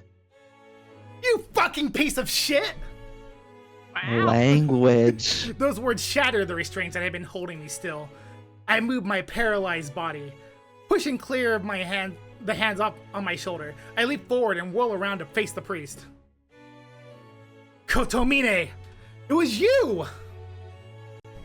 As I face him, I put distance between us. In that moment, I feel a powerful impact from behind.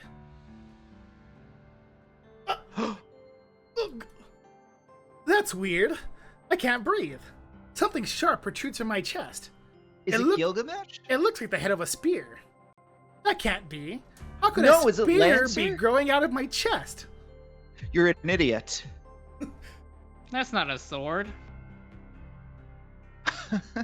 Yes, I also failed to mention.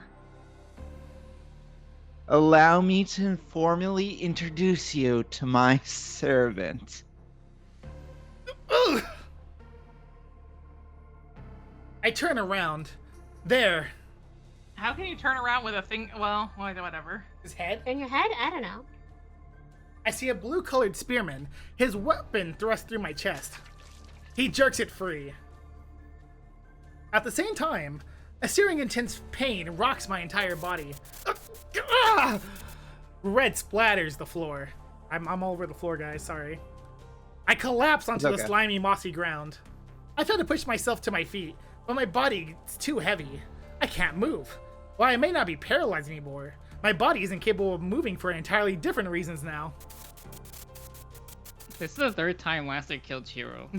It really is the third time Lancer killed Shiro. The pain in my chest is unbelievable, blotting out the blood loss and dimming vision. I can't pass out. I've sustained fatal wounds numerous times. They've all been bad. They've all numbed my senses. But this is different. It's a fatal wound for sure, but the pain is just too intense.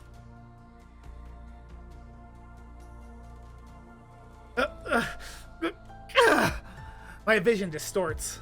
The instant I pass out from pain, more pain jolts me back awake. I can't feel my limbs. I can't even tell where I am anymore. The only things I feel are vomit-inducing pain and the temptation to just disappear to escape this agony. I mean, he did say that his master was a coward. Yeah. I told you not to kill him, Lancer. Otherwise, there would be no point in keeping him alive until now. I can only hear voices. My eyes are open, but I can't see anything. I hear ya. Even if I don't love the order. Lancer's voice is devoid of emotion, but I can barely hear him.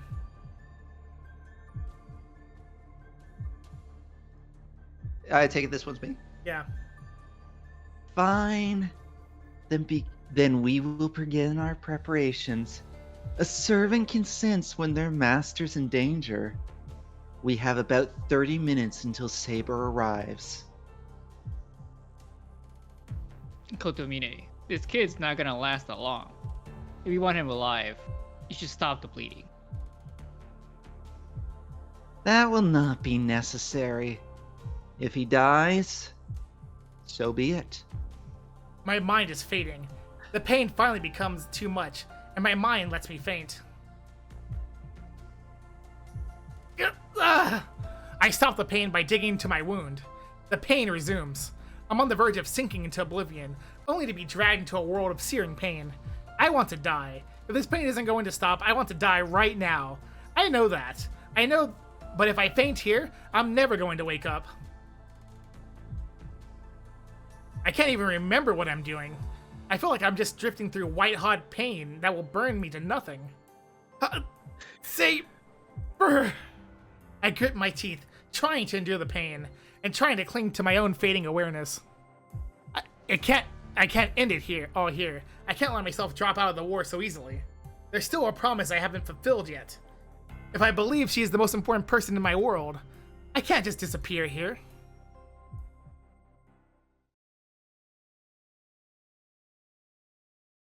By the way, Pending, that was not the bad ending. Oh! That's not the bad ending? No. Yeah, the bad ending is being a coward. Yeah, bad ending is being a little bitch and going home. You know, that's what Ilya and Taigo tell you, by the way. I see. When she How can you be such a little bitch? When she awakes, there's no sign of Shiro. She makes her way to the living room, thinking he might be preparing a late lunch, but she finds no sign of either Shiro or lunch. Because I was gonna say, because I was anticipating us dying there, I was gonna say, even though, you know, that was the bad, I'm really glad that we did that, because that was so much information. We were trying to find Lancer. Yeah. And like, we learned about the fate of the other orphans, and we learned that the priest is just the absolute worst. That's true, Molly. I can't wait for next lot. Yo, who's your tier list of worst people so far? God, there's so many bad people. I don't Why are they know. all Shinji's men? still pretty on top, but I don't know. He's pretty up there too. Okay, Shinji definitely high up there, but to be fair to Shinji, and this is Come on, a Shinji low bar. didn't douse a whole Shinji didn't have like a exactly like fine. He's slightly granted beneath Kotomine. And granted, Shinji probably would if he could. Like, I think the only thing holding Shinji back was the ability to, but still. God, that's horrible. Gilgamesh might actually be only the third worst person. Like, he is sexist, and also other horrible things I don't want to say on stream. Yeah. But I mean, he's stacked up against Shinji and the priest. Yeah, I get it. I'll say this about the priest. He's so entertaining. Like, we only on the first route still, right? He's so entertaining. He's not. And a I good can't wait person. for I Pending's hate the interpretation of the priest's second route. I can't wait for his interpretation of the priest's third route. Oh, that's gonna be fun too. I'm sure. All right, go whoever I wants to hate the Saber. priest pending, and I will always tell you that. I also Is I Rin had to. and Ilya gonna be in this scene, Red? I don't know. I don't think so. Ren I could show actually. up, but The only thing that might make Ilya not in this scene is just that I don't know if Ilya's regained consciousness. Because we never actually established that Ilya regained consciousness, but I just kind of assumed it happened at some point. But mind you, I guess if she did, you wouldn't have mentioned it, except to say if she hasn't, it's been days now, and that's awfully concerning. All right, I will read it first, and then if Rin shows up, Plomper will read, and then if Ilya shows up, Pending will read. There. Okay, yeah, I will be the third Saber if needed. He has gone out again. Gone out alone again. I have told him so many times now to bring me with him whenever he leaves. Why does Shiro not listen to me? Saber sits on the veranda, muttering to herself.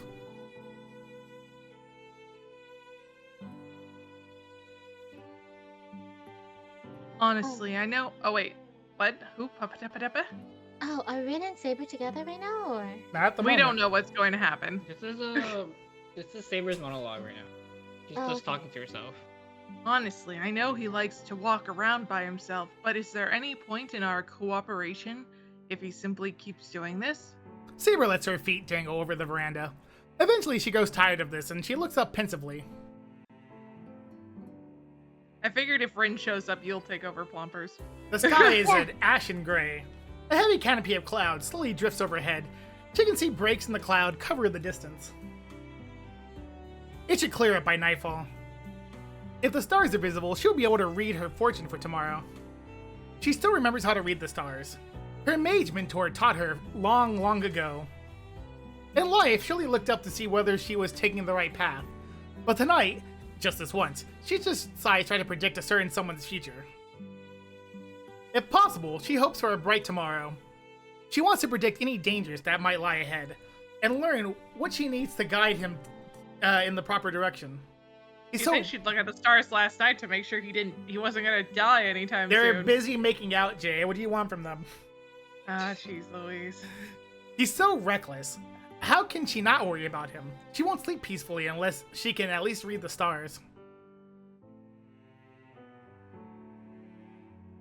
Well, the problem is which stars can be seen from this town. As she thinks back, she realizes she's not once looked up at the sky before.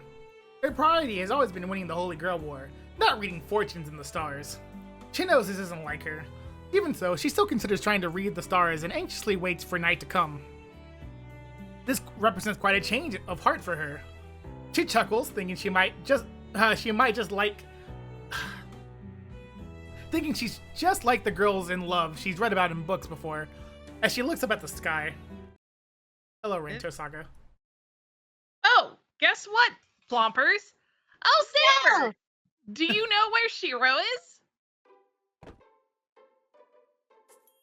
Rin. Saber bolts upright.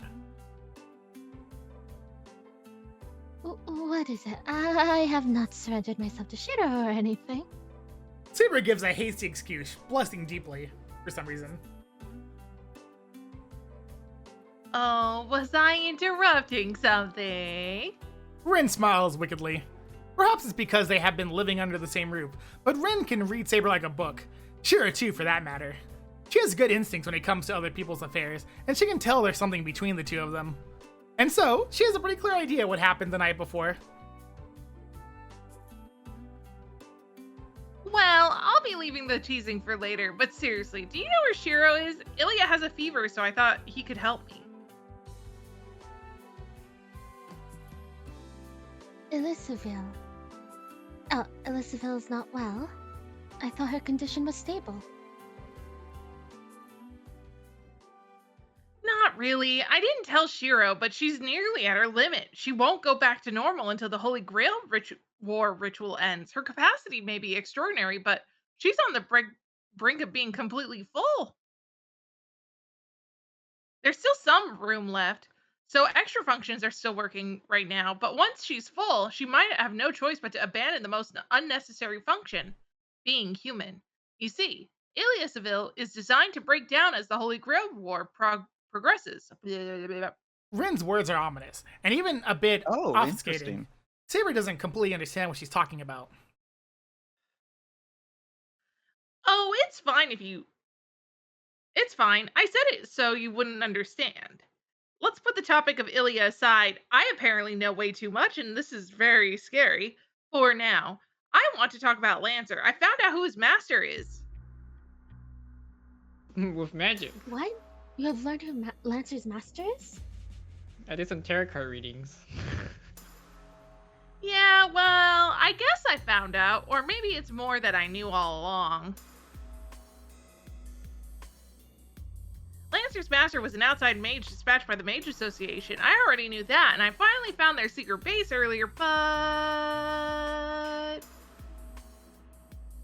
Rin, you should avoid engaging in such dangerous activities alone. If you found their base, you should have told me. I was going to, but everything about it was... weird. I figured there was nobody inside, so I went in. I found bloodstains, a severed left arm with no command spells. There was nothing else. The command spells were physically taken, and based on how much blood there was, I don't think anyone could have survived. Lancer's master is long dead.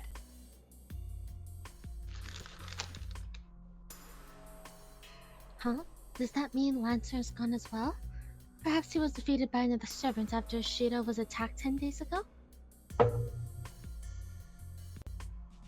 I can only hope so. But the bloodstains seemed older. Do you understand what that means? That the master, not the servant, was defeated. And whoever it was took the master's command spells and formed a new contract with Lancer. However, Shiro and I are the only masters left, and yet Lancer is still around. Which means a mage who was not a master became one after stealing command spells. But do you think that's even possible, Saber? no, the transfer of command spells can only be done between masters or servants, no matter how skilled a mage. One who is not a master cannot become one by stealing command spells. I see. Then one more question. Can you still be a master if you still have command spells and a servant even after the Holy Grail disappears? Yes, you are correct, Rin. As long as command spells and the servant remain, the mage retains the right to be a master, even after the Holy Grail War is over. Saber falls silent as she realizes what Sin is really asking. My name is not Sin. Calm down. Then you believe... then you believe the person who killed Lancer's master and formed a contract with Lancer is... That's right. I can't think of any other explanation. That explains Lancer's actions. Lancer seems like he was in snooping on other servants, right? Usually servants risk exposing their true identity when they fight, but he hasn't even tried to hide his identity. That means his main role was gathering intel.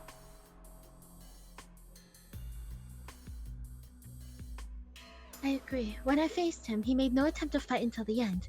He used his noble phantasm. A servant would typically do all in their power to defeat an opponent after exposing their own identity. Exactly. That means Lancer's master must have already had another servant. The master sends Lancer to find out the identities of their enemies, then sends out this other unidentified servant to fight them. That would be the best strategy. So Kotomine has 2 servants.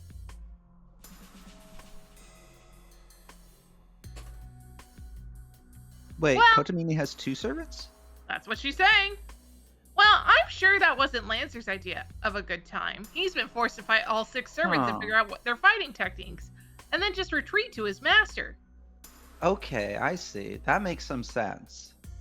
But he That's managed to hold his own against all 6. In that sense, he's outrageous. Okay, that's why he got so frustrated with Archer just constantly using the swords, and why he was trying to, like, Yeah, taunt Archer to use his thing. bow. Yeah. Because Archer is actually a saber, obviously. Yeah. Because Saber wasn't even summoned during that. Well, because Archer is been in the Saber the whole time. Because Archer is just straight up Shiro, and so he uses projection magic. I am like, hill, huh? Go die on this hill.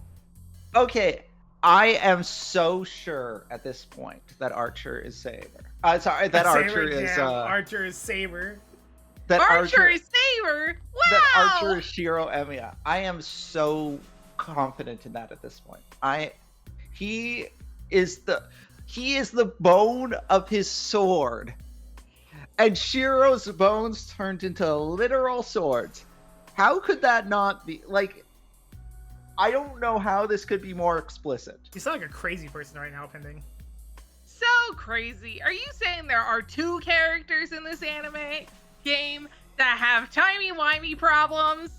Ren closes her mouth. I Lost am in making thought. the bold claim that there are 2 characters that are timey-wimey. I would say all the characters are timey-wimey since they're servants. Well, all the servants are.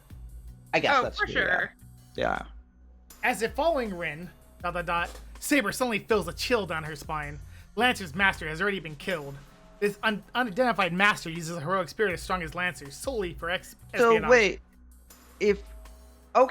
wait. So she's saying that he has 2 So she's saying... servants. The way she's putting this is that she went and found Lancer's master's base, but Lancer's master is already dead and taken, and the command spells were taken. Rin says there's only 2 masters left in the war. From this war, there's only 2 masters, her and Shiro.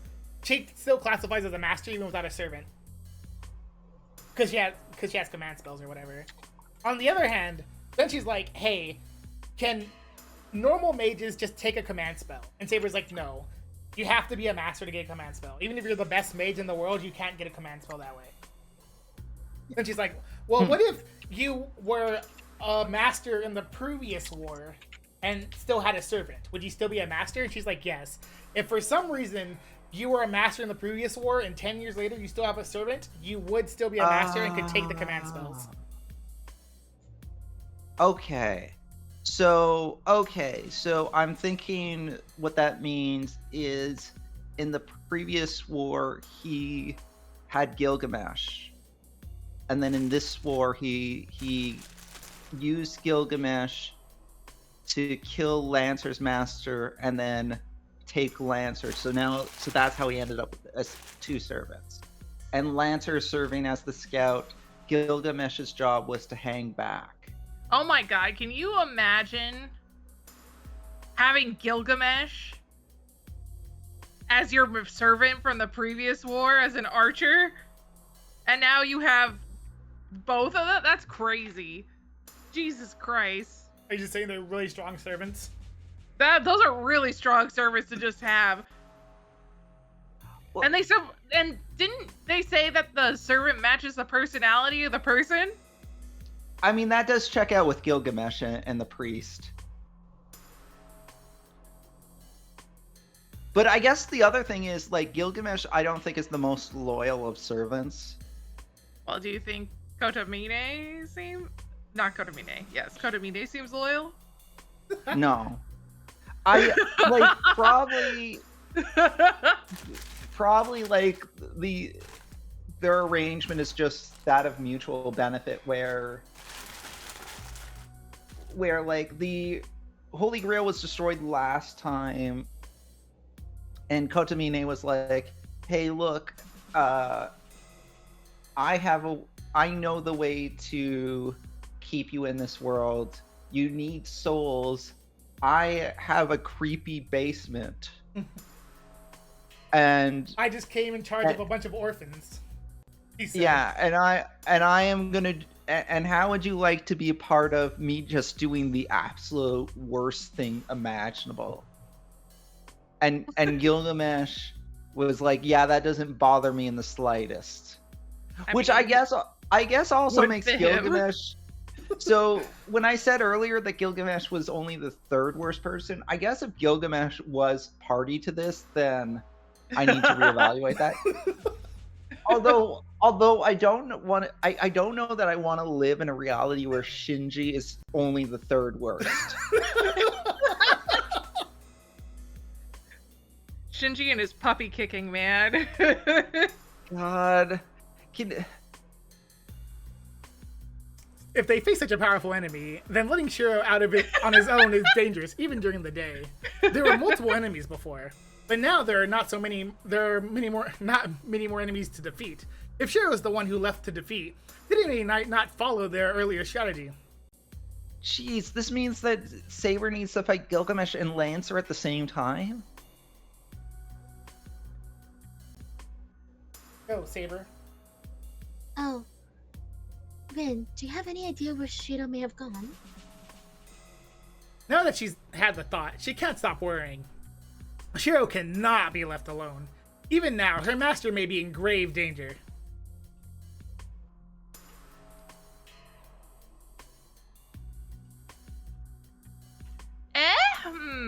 I don't know.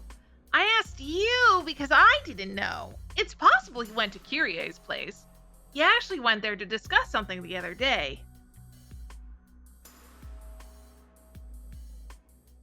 To the church?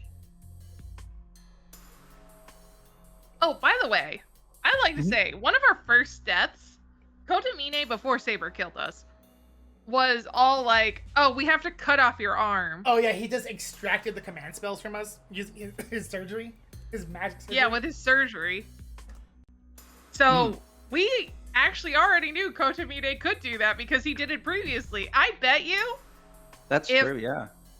Kotomine did have the command spell.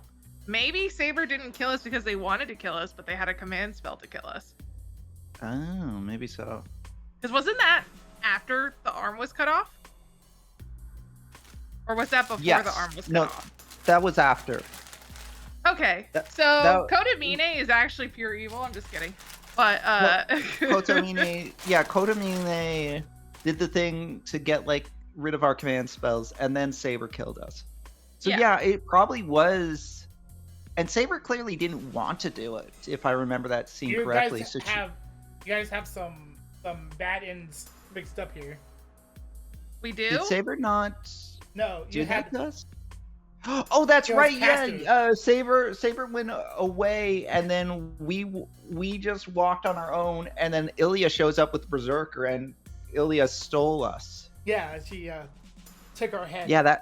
Yeah, because we were we're not part of this anymore, and then Ilya's like, "Oh, fun thing about that, I don't care." Yeah, you gotta mix up with a caster death. Yeah, you're right. Okay. Did you read this, Rin, Tosaka? Why the look? Do you have some kind of problem with that church? Now I did. No, it is not that, but... The church is nothing but holy. Stagnant death and stagnant air linger in that place, on par with Ryoto Temple. The moment she thinks Shiro might be in a place like that alone. An image of somewhere other than the Emiya house flashes through her mind. ... Oh, she's getting the vision from Shiro. Okay, yeah. She stares into the distance, towards Kotomine's church on the top of the hill. There's no time to delay. Saber leaps into the yard and jumps onto the wall. Hey, Saber, what are you doing? I'm heading to the church. I'll leave the rest to you, Rin. Without looking back at Rin, Saber jumps off the wall. What? She moves with all the speed of a bullet fired from a gun. I think Shiro's about to die again. She's neither. I think he got kidnapped again. She neither slows nor stops on her way to her destination. If anyone caught sight of her, she would look like nothing more than a gust of wind. A streak of silver and blue. The instant she reaches the top of the hill and catches sight of the enemy's territory, Saber armors herself. ... And arms herself without a second thought. She decided to put on her armor once inside the church, but she couldn't help herself. The instant the church comes into view, her fury overtakes her and she is armed and armored without even truly thinking about it. Her chest burns. This nausea she's been feeling isn't her own. The chill runs down her spine. It's coming from her master. The hopeless scent of death reaches her nostrils. Why is this happening? She isn't sure. What she does know is that Shiro Emiya is on the verge of death. There's no time to waste. He is gravely injured and could die at any second. The pain and cold have morphed into an unbearable nausea that grips her whole body. And that is less than 1,000th of the pain Shiro feels. He's not going to make it. Even if she moves with godlike speed, he won't survive. Every second brings him closer to death, and she may arrive just in time to watch her master die. As soon as she imagines that scene, she feels all the sense and reason flee her. All she can do is run to her master as fast as she can. If godlike speed will not bring her to him in time, then she must simply break even the laws of God. ... She struggles to control her anger as she glares at the church. The tightly shut church doors offer no obstacle to her, simply blown wide with her force of her approach. Rows of pews fail to even slow her down. She smashes through the chapel, passes through the courtyard, and rushes down the stairs leading to the basement. Behind her, the church is left in ruins. Saber's not usually so violent. For all she knows, she opened the door calmly. She may not even remember expanding so much magical energy in her run through the town. She simply could not control herself. So fast and out of control is she that she practically rolls down the stairs. Death closes in on all sides. When she finally sees the horrors of the basement holds, her fury overwhelms her. Fury directed at herself and at the enemy responsible for this. Dun, dun, dun. That must be Lancer. Yo, sorry, but this is it for you, Saber. She doesn't even hear Lancer's voice as he bars her path. All hope of control or restraint is gone. However much she might try, she can no longer control her strength. Her lord is somewhere in the darkness. In the back room, he's lying there, face down, at the center of the room peopled with living corpses. She just straight up ran past Lancer. She really did. A pool of blood spreads out beneath him, and the sound of his frantic breathing echoed all through the sanctuary. He's alive. Relieved though she is, she shuddered to think how long she had left him alone. Shiro. Saber enters the back room, but a guard blocks her way. Holding his long spear behind him, the blue spearman meets Saber's gaze fearlessly. Yo, I said. This is it for you, Saber. ... She doesn't hear him, so she doesn't stop. This motherfucker. More relevant. Hey, got some nerve ignoring me. His More ability relevant. to insult Saber while parrying her attacks is frankly impossible. Impressive. Sorry. It could be impossible too, for all you know. He's Lancer, he does the impossible. Lancer manages to block Saber's surprise attack with his spear, but he can do nothing about the sheer strength behind it and retreats back to the nearby wall. ... There's nothing in Saber's way now. She doesn't have time to deal with Lancer. Her master's on the verge of death, and she has to save him. Ha! Is the kid really that important? I mean, it's fine with me, but that means you really can't ignore me. Saber stops as she heads to the back. What do you mean, Lancer? Oh, nothing. I'm just saying that I was the one who stabbed him. Second time I've done it, actually. Thought I killed him last time, but he survived somehow. This time, though, I made sure to get him good. You used K-Bulk on Shiro? Oh, don't you worry. I avoided his heart. curse is still there, though. I'm sure even you know about the curse on my spear. This is the spear of causality that reverses cause and effect. Anyone afflicted by the curse needs to be really lucky, or they won't be able to change their fate. Good night. In simpler terms, a wound from gay bulge can't be cured. The cursed one can never recover, and will have to bear their wounds until their death. At least, as long as the spear exists. I hate to tell you this, but Shiro has literally survived your spear before. Did you forget that already? And then revived again. Well, he then revived again. He didn't die the second time. He didn't get stabbed the second time. He just got kicked. This is the actual second time. Yeah. He flew across the building. You know, Lancer's not sure how he survived that first time. To be fair, he didn't. Yeah, to be fair, Rin had to like use her water of magical healing or whatever. Or it was her gem. At that moment, her family gem, wasn't it? Yep, the family gem that Archer returned to her. Yeah. At that moment, the air changes. This gin was passed down from generation to generation. A flicker of intelligence and reason lights in Saber's eyes. There you go. You get it now. Want to save the kid, right? Then you gotta settle things with me first. Lancer's bestial bloodlust drives him forward into Saber's reach. He's deadly serious, but...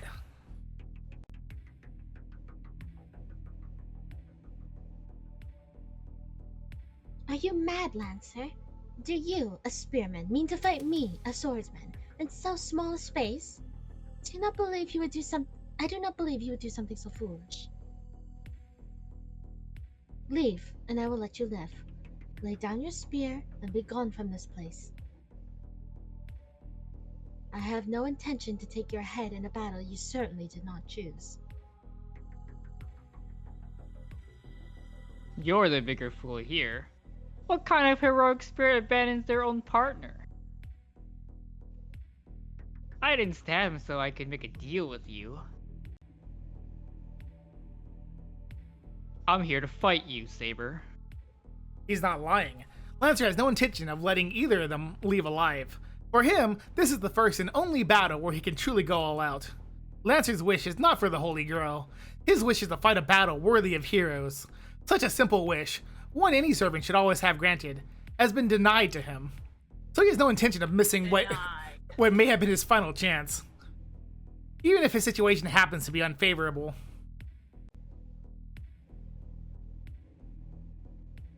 Very well then. I will cut your spear in half, and you along with it. Saber readies her invisible air and faces the Blue Knight.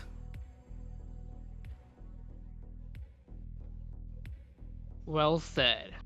To be honest, I'm glad you were the last one left, Saber. Lancer's spear pulses with light. Saber confronts him without hesitation. The rematch begins in a desperate blow from both sides. Pew pew, pew pew pew, clang clang. Interlude. Yeah, and interlude out. What was the interlude for? That was the interlude. That was the interlude. Yeah, the interlude was for Shiro being passed out and like. Oh, okay, okay. It hurts. Knowing what's happening. It hurts. It hurts. Oh, the sound of my ragged breathing fills my ears. My fever is so hot, it burned anyone who touched me. It feels like my brain is melting and oozing right out of my skull. Stop, stop, stop. It's like everything is melted away, but every nerve in my body still screams with agony. Help, help, help. My mind's burned out. There's a hole in my heart and a void in my stomach. I want to vomit, but there's nothing left in me. The twisted feeling of nausea only grows stronger from my inability to vomit. All I can do is bite down on the pain. Somehow, in spite of it all, I still cling to consciousness. Pain is an old friend, and I know how to endure it. Go back, go back, go back. But the voices don't stop. They fill every corner of the emptiness left in me after the pain has burned everything else out. I know who those voices belong to. It hurts, it hurts, it hurts. I'm going mad. With each echo, a stabbing pain shoots through my chest. I'm not afraid. I just have no answer. No way to respond. No way to make it right. Wait.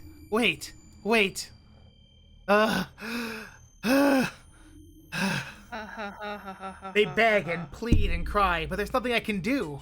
I so desperately want to help, but I can't. I can't even ask them to stop. No matter how much they beg, I can't respond. I'm sure. I really will go mad if this doesn't stop. Return. They repeat again and again and again, and I can't do anything about it. All I can do is give them an end. All I can do is fix this paradox of life and death. All I can do is punish the architect of this hell. And I can't reverse all the sadness and death. That's my limit. A champion of justice is someone who can only clean up a mess that's already been made. You'll never be able to save the very people you're hoping to save. Who said that again? I refuse to believe it, but now I'm being confronted with that very truth. I want to get out of here. I can't save them. I can't do anything but take it in. I have nothing to give back. No miracle to grant. I'm not strong enough to defy those words and say that a champion of justice can only go so far. But if I did have a miracle at the ready, would I...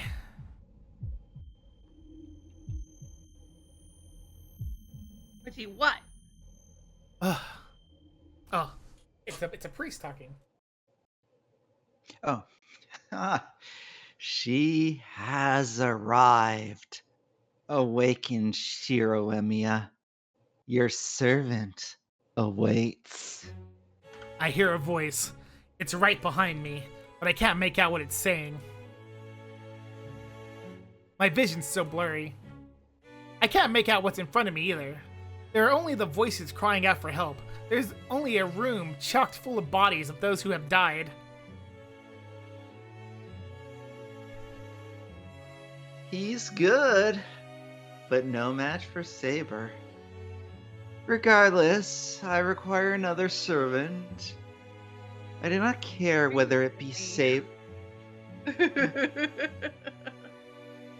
I do not care whether it be Saber or Lancer, but I shall make a selection before that. I can't hear the words, but his voice echoes in my head. It is your turn. Let us begin, Shiroemiya. Something pulls my head upwards. He grabs me by the back of my head and drags me forward. I can feel who it is now. The man has been consumed by the darkness. His heart is ashen. He's draped in a shadow. This corruption creeps into him, and it has tethered itself to him. ... I don't know what has happened, but I do know this man, Kyrie Kotomine. He's like me. He's suffered a fatal wound, but somehow still remains in the world. If Saber power let me regenerate, Kyrie Kotomine preserves his body with this darkness.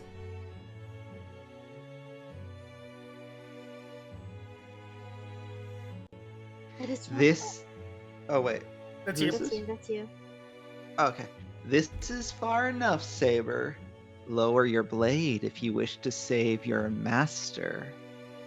What's going on? I still can't make out what's going on. I can't even lift my own head. You as well, Lancer. We all seek the Holy Grail. It should not devolve into indiscriminate killing. If Saber is here to retrieve this one, I will allow it. He laughs ominously. Now it's Saber. You expect me to believe the words of a man who killed Lancer's master and seems just as ready to kill mine. Do you think me a fool? Who is that? I can't tell, but it's like the sound of a tuning bell. The voice helps refocus my mind. You may trust me. I have no wish to fight. Though the situation is dire, I will not refuse your right to seek the Holy Grail. My role has always been overseeing the rightful claim to the Holy Grail. You are both qualified. If you truly desire it, I could give it to you right now. Will you? Are you saying the Holy Grail is here? It is. It exists in the ether. In the beginning, it has no form.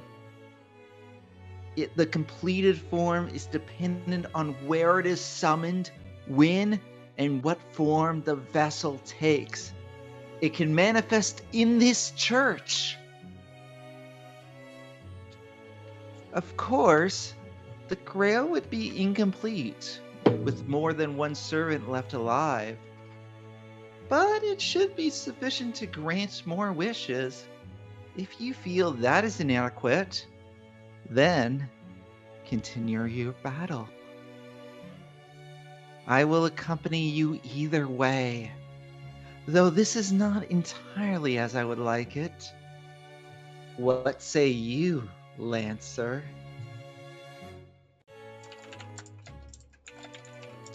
What say you, Lancer? No. Sounds like a pain in the ass.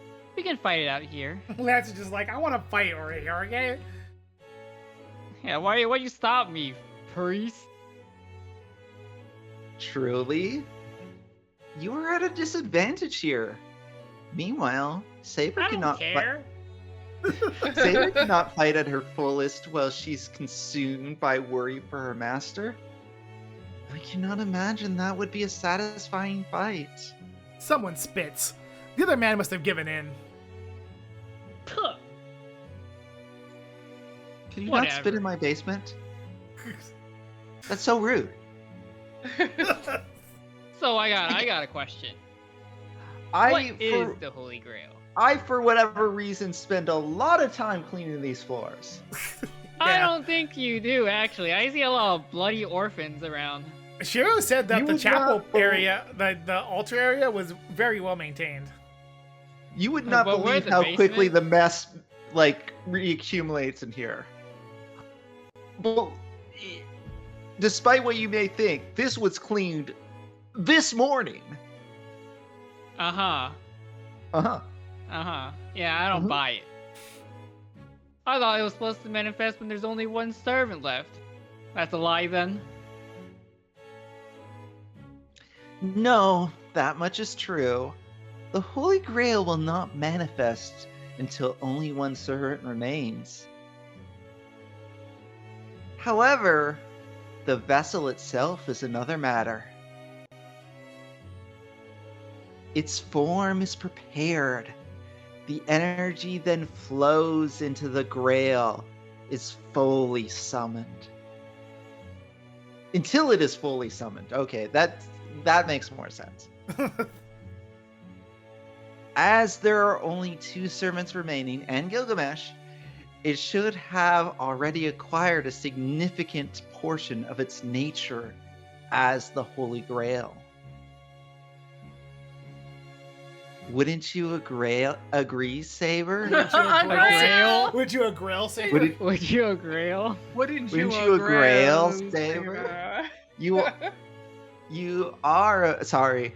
As this conversation progresses, more and more of my words are consumed by Grail. You are a finalist from the previous war. You must have seen the truth. You know what kind of grail manifests here. ...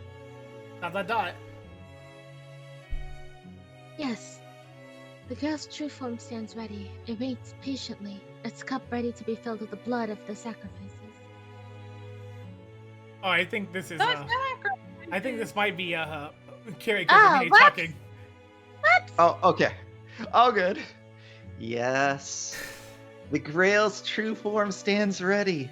It waits patiently, its cup ready to be filled with the blood of the sacrifices. A tragic tale, no? You need not wait any longer. It should be able to grant what you desire now. So there is nothing to be gained from wanton slaughter now. And I should know. I slaughter even when there's not anything to be gained, apparently. This one seems like Saber. Okay. What you claim has at least some sense to it. But if that is all true, what of you? Do you not wish for the Holy Grail? I said I can make a selection. I will gladly hand over the grail to the right person. So, to that end, I want to hear from you, KyrieAI. I am moving? Someone grabs my head and jerks me up. It hurts. The wound in my chest rips open. My world goes white with pain. Stop. Oh, relax. I only need his answer. The Holy Grail only responds to those who have a wish. Surely you must be curious as to whether your master actually wants the Grail. I don't know if he can answer like that, I'll be honest. It is but a flesh wound. Oh yeah, you're right. So true. I think this is Saber. Yeah, it's Saber. I already know that he does not. Shiro has no need of it. My master is nothing like you.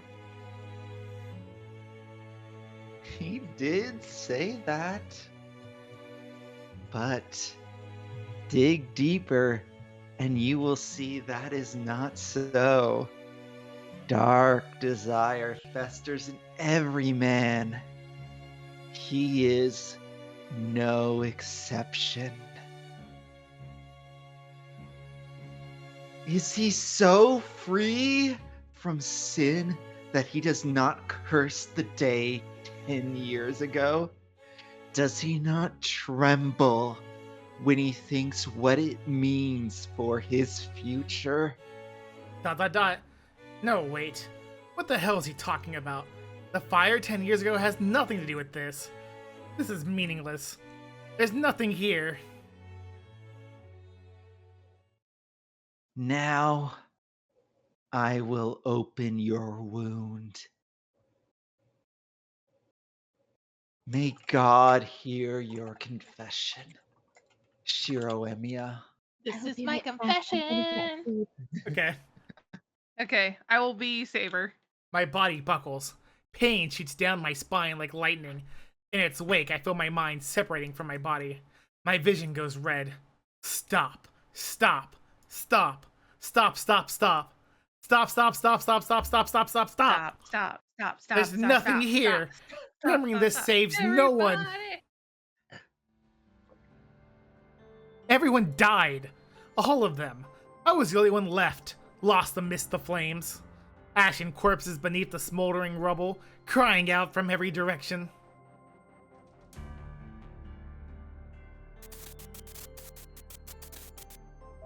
They're in the corner. It hurts, it hurts, it hurts. I alone continued on. I needed help.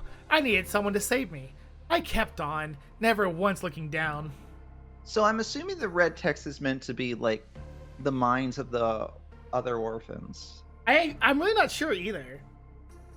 Like maybe That's like my. something that was never explained. I don't know how they would. That's my. I don't know how they would explain read of that, that. right? Like, how would they possibly Yeah. explain how the stylistic choice in that red text? Because it might be Do you the think mind of it's- the orphans. It might be like his mind like resonated with the other orphans too. It's kind of like a weird situation, right? Do you think it's It similar is- to how they do it in a fake Grand Order, where the red text is just your internal doubt? It's just your doubt that it's your subconscious. It could also It could be. just definitely be that, yeah, because the red text was what was telling him to go away. Stop. Yeah. The entire time, there was others calling out for help the moment they saw someone still moving. Stop. Help, help, help. I knew. Of course I knew. And I pushed through it anyway. I turned my back see on those that? voices. The help makes me feel like it's more the orphans than the internal doubt. I mean, it could be either, but that's part of why I'm like leaning towards. Well, he's This reliving being, like like- right now he's reliving the memories, right? So right now Yeah. he's reliving what he actually heard that day. Right. Yeah.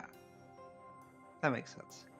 But it's still, I mean, I still don't know because, right? Those orphans were from that time. Not that. Yeah. Well, they survived this part, so I guess they weren't the ones saying help, help, help. Well, they probably were at the time. I turned my back on those voices. I turned my back on the sounds of all those trying so frantically to escape. I turned my back on all those pleading not to die. I turned my back on mothers begging me to take their children. I turned my back on the dying gazes of those too weak to ask for help. I kept pushing forward. Alone, desperate for someone to save me. Wait. I couldn't stand seeing their bodies. I couldn't stand seeing people suffer and die. I was sure I couldn't save them. I was sure they'd die no matter what I did, so I kept pushing on. Stop. Give it back. Give it back. Give it back. That's why I never stopped. I thought I had to live, even if it was just for another second. If people died without being able to do anything, so long as I could make it, I thought I had to live. Stop. But I was destroyed in the process. I held back tears and pushed on. I sought escape. And each step was harder than the last as I ignored every plea for help. It would have been easier. It would have been easier to go on if I asked for forgiveness. So, I never did. Maybe it was the only way I could own up to the truth. That I was actually helpless to do anything. Stop.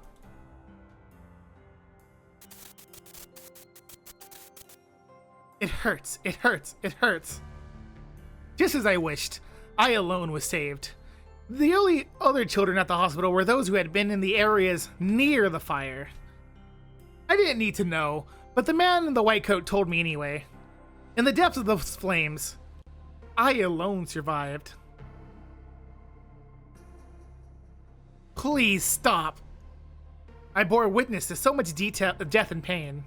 I bore witness to an endless sorrow. So many died that had to hold mass funerals. I bore witness to so much grief. That so many different sentiments for the dead. I thought,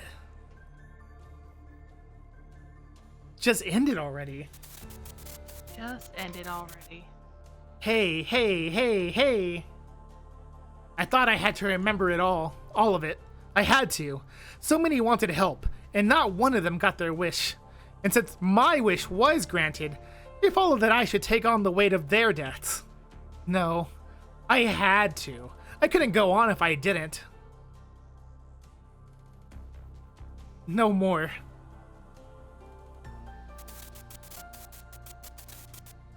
Return.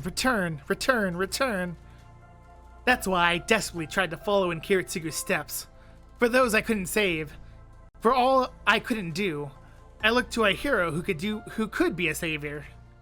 Everything I once was fell away when I ignored those cries for help. I kept moving forward, void of all reason. No more. Please, please, please. And so, those who could not say pass on one last lesson, go on. What was lost in all of that? All I thought about was going forward on behalf of the dead. It took all the memories I had before that, and locked them away, never to think of them again. The kindness of neighbors, being with my parents, I sealed all that up so I'd never have to think about it again. As if I were already dead. You did say one of your first lines is that you were dead. Don't open it up! I was no longer in pain. KyrieAI adopted me, and I was finally happy. And that's why. So, you never thought of just how wrong it was? I'm telling you, don't open it!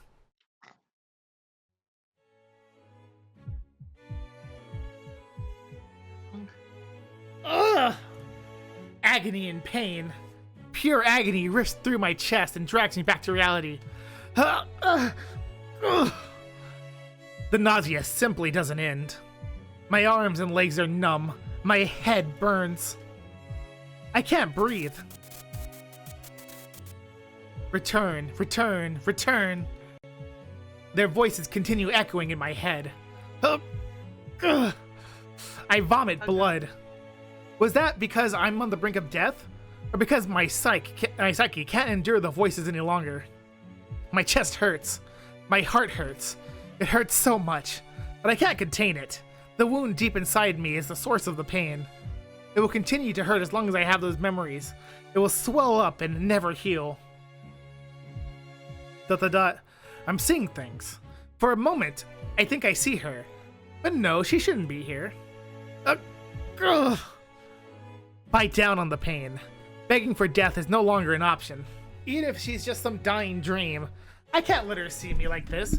She has to think I'm okay.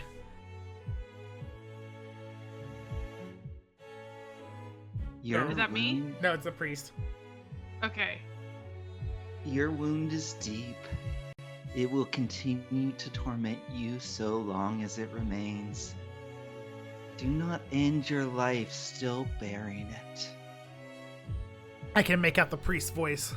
It doesn't sound like him. It's too warm, too compassionate. You said you do not need the Holy Grail. Was that true? If you could undo what happened 10 years ago, would you not seek that power? With it, you can save all that was lost on that day. Eliminate that calamity. No longer be bound to KyrieAI. Be what you were originally meant to be. Do you not want that? Is that not your salvation? Undo what happened 10 years ago? Remake the person I am now, who survived at the cost of everyone else that day? No, even beyond that. I could make it as if everything as if it never happened, and no one would be hurt? Why would I shake my head, fevered as I am, and completely unable to think. I still reject the idea, and the image it raises. I curse his very weakness, because there... It hurts, it hurts, it hurts. The voices echo in my head. My fingers desperately claw at the wet floor. Help me. Every single one of them cries out that they want to go back. ... And I wanted that too. Even if my life is nowhere near as horrific as theirs. After KyrieAI adopted me, I still returned to that empty field many times. I still returned, though there was nothing there. I opened a front door that no longer existed. I walked the halls that had been burned to ash years before, and I smiled at my departed mother. I wanted to go back to before it all disappeared, and wait for dawn to come and wake me from this nightmare. No such miracle happened. Instead, I was left with a painful reality. But if I could live in a world where that never happened, where nobody was hurt, surely I... Now answer. If you so wish, I will grant you the grail. The priest with the miraculous chalice makes his offer. Return, return, return. These voices will go away, if I wish for it. Orphan children, if fate had taken even a slightly different turn, I would be here with them. I shouldn't even need to think about it. I shouldn't need to. So why? No. I can't wish for that. I face the corpses. As I refuse, I grip my teeth. My response is to deny them. Whatever the Holy Grail is, I'm not going to wish for the dead to return or change the past. You can't change the past. The dead won't come back. What's done is done. I can't wish for that. Tears sting my cheeks. I scream to the world that a miracle is impossible, and every time my own conclusion makes me cry. Why is the miracle of wanting ordinary happiness too much to ask for?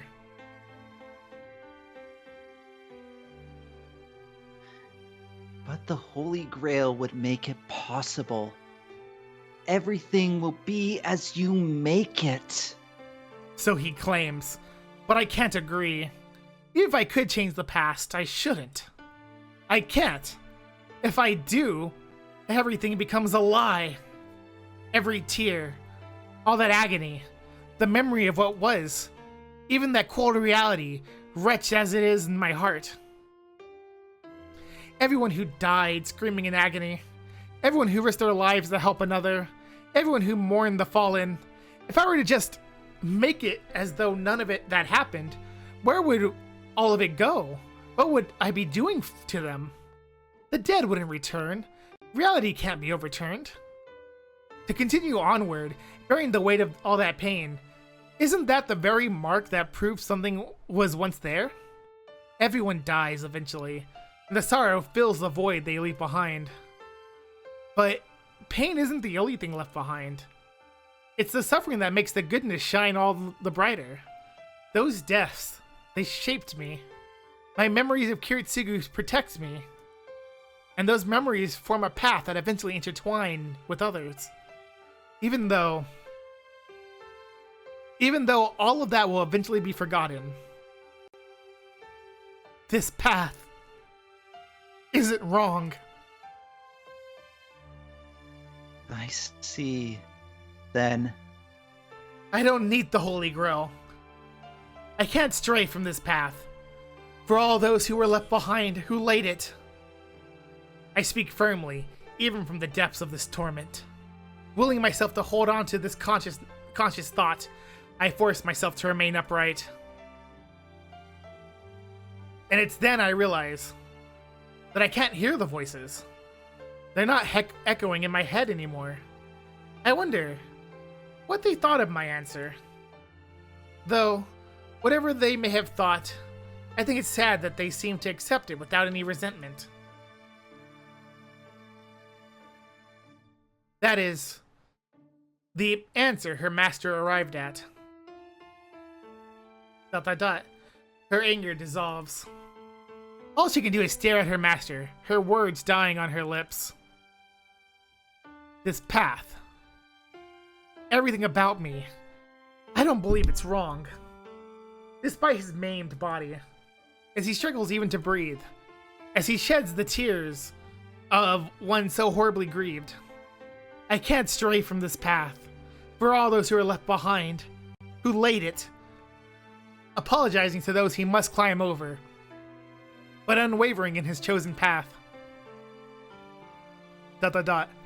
Her vision wavers. Her breath quivers. She knows his history. Just as he saw visions of her past, so she saw his. She was certain he would agree. No, she thought he had to. She meant to say, "It's not your fault," but the words die on her lips. If only he could hear it. She wanted to tell him that he should not have to carry that weight.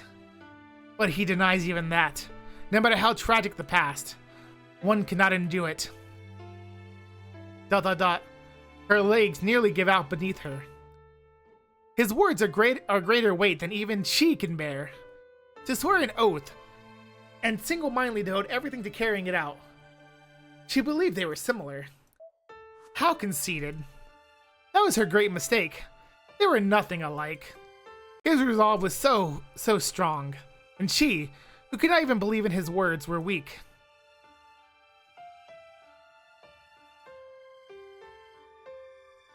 You would choose your own selfish wish over salvation.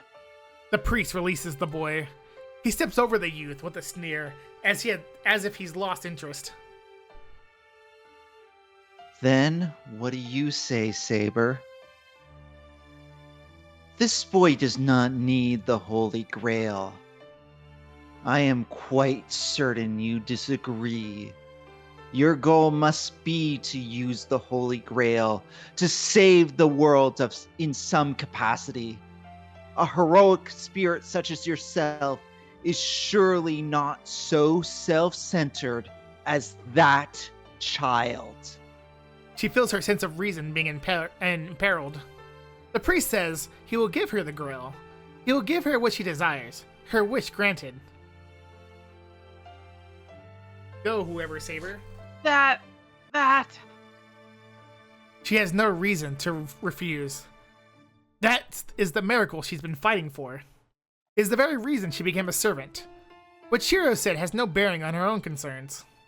To tame the Holy Grail, she, Saber, the hero of the sword. I propose an exchange. Saber, kill your master. With your own hands, you will have taken hold of your desires. I will give you the Holy Grail if you do this. I decided I would do anything for it. What? His words blindside her. She doesn't even know what to think. The priest's words, while easy to understand, are how do you say that? Anathema? An anthem? An anthem to everything she believes in and stands for. Anathema, technically, but it's the same. Why hesitate? You could kill him before he even realized what happened. He is clearly beyond saving. Would killing him now not be a mercy? The priest steps aside. Before her stands a door leading to the crypt and to her master.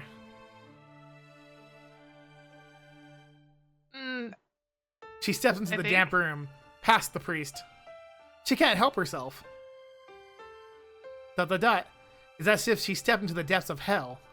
He was made to suffer in this place, to witness his own darkness, but he refused the salvation he was offered. ... She grips her sword. You want Lancer to be Saber? Damn. He lays at her feet, breathing raggedly. ... It would be the end of a long, long journey. The Holy Grail she desires in exchange for her life. All she must do is swing her sword but one final time. A master and servant are united only until they obtain the Grail. She could end it right here.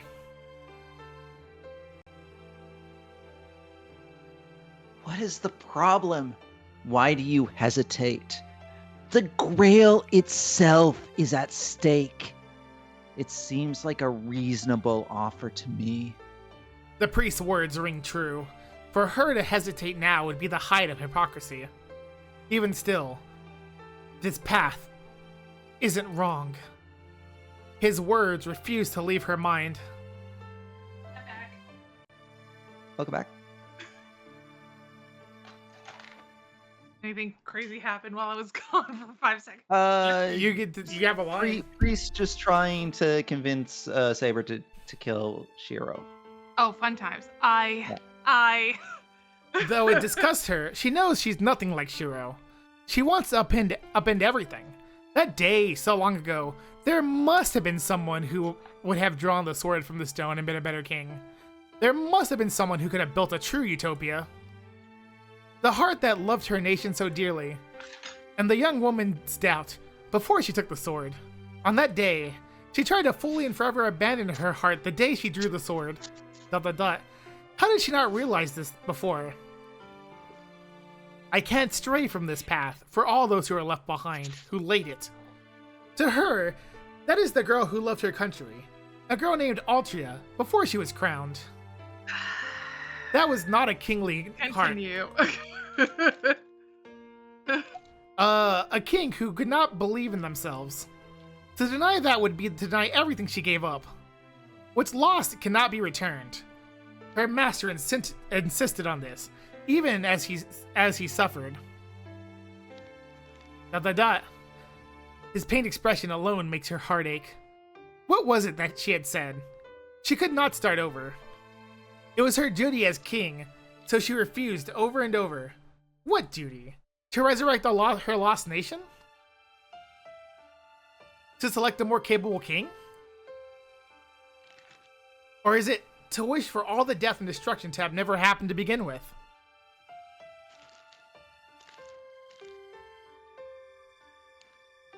No, that's not right. That was a mistake. She was raised to be king. Did you get burger? No. That is how she lived. In that, there was no flaw. What did you get? I got rice. Oh, okay. But Rice if is good. that led to ruination, what could she not accept? Why could she not accept it? Burrito. She had no regrets. If she could take Burrito's pride in the good. way she lived her life, wishing for another chance was a pointless waste. There was no local restaurant burgers. I mean, I could have gotten fast food, but I didn't want to. Wait, really? There's no burger place near you? No. Oh, that's Not that unfortunate. wasn't considered far away. That's AKA an unfortunate. extra $5. I see it Right, now, yeah. Shiro. No, I it's said a I see it now, I'm Shiro. clicking I sat back to relax, Jay. I had to sit back up, to grab my mouse. Yeah, a burger's not worth the extra $5 delivery fee. And so, No. his anguished cries finally reach her heart. All the tears, all the pain, even her broken heart. Salvation could come from destroying all of it. But, if it was undone, what would happen to everything swept aside in the undoing? To be fair, I do live in an area that has a lot of Asian enclaves, so I should have realized that I can't find anything that wouldn't be normally like that. I have stolen much that- from many, Yeah, that's fair. even their very lives. All that pain and regret is mine to bear. It belongs to me. If I had the Holy Grail, I would be wishing for a burger right now, though. If it were to wish for a chance at something, it should be a miracle in the here and now, not to upend the past. I don't trust anything that grants wishes. I feel like you have to be very specific with your wish. Each of the countless paths not taken Yeah, before. Well, so you I think it imagine would be the like a monkey's paw kind of thing? Yeah, I feel like the Holy Grail is gonna be like, oh, you want a burger here, a human meat burger. Enjoy your life, cannibal. Did you ever see the Simpsons monkey paw thing? Yeah. Yeah. What was it like? The chicken's a little cold. The chicken's a little cold, yeah. Yeah. Cannot be taken by Make it sacrificing this one. Instead, I should forge ahead and work to fulfill what hopes have yet to come true even to this day. ... If she is nationless and uncrowned now, perhaps her wish should be for herself. No, she could not make a wish like that either. She chose to take up the crown. She never suffered for that decision, not once. Even if no one understood or accepted her, that choice itself was her pride and joy. And at the very least, she truly believed that when she drew the sword from the stone, that is her answer. Just as he found something to stand by, so too has she.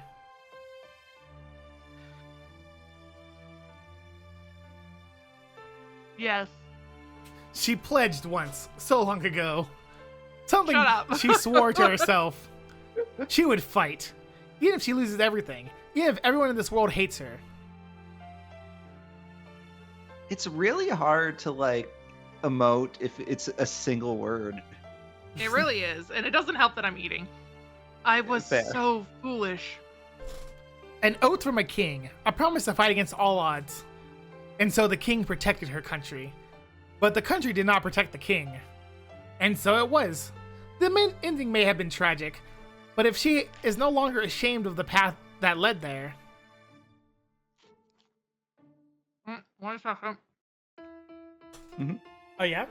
I should never have pursued that wish. She fulfilled her duty as king. It led to ruin, but she saw everything through to the end. There need to be nothing else.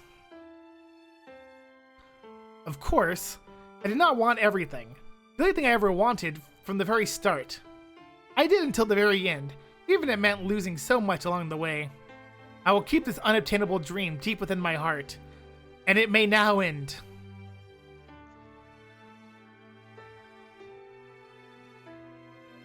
I do desire the Holy Grail, but I cannot kill Shiro. She turns her sword on her enemy. What?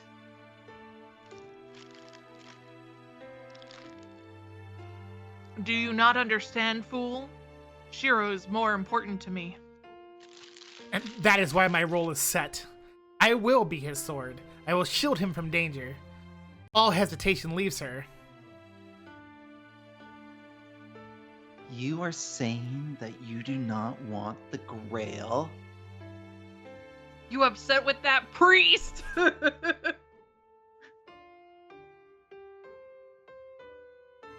Oh, is that me? Yes. If the Holy Grail will stain me, I do not want it. I already have everything I want. Get fucked? Yes, she has everything she needs with her now. Her pride as a knight, her promise as a king, even the precious dream that young girl once held.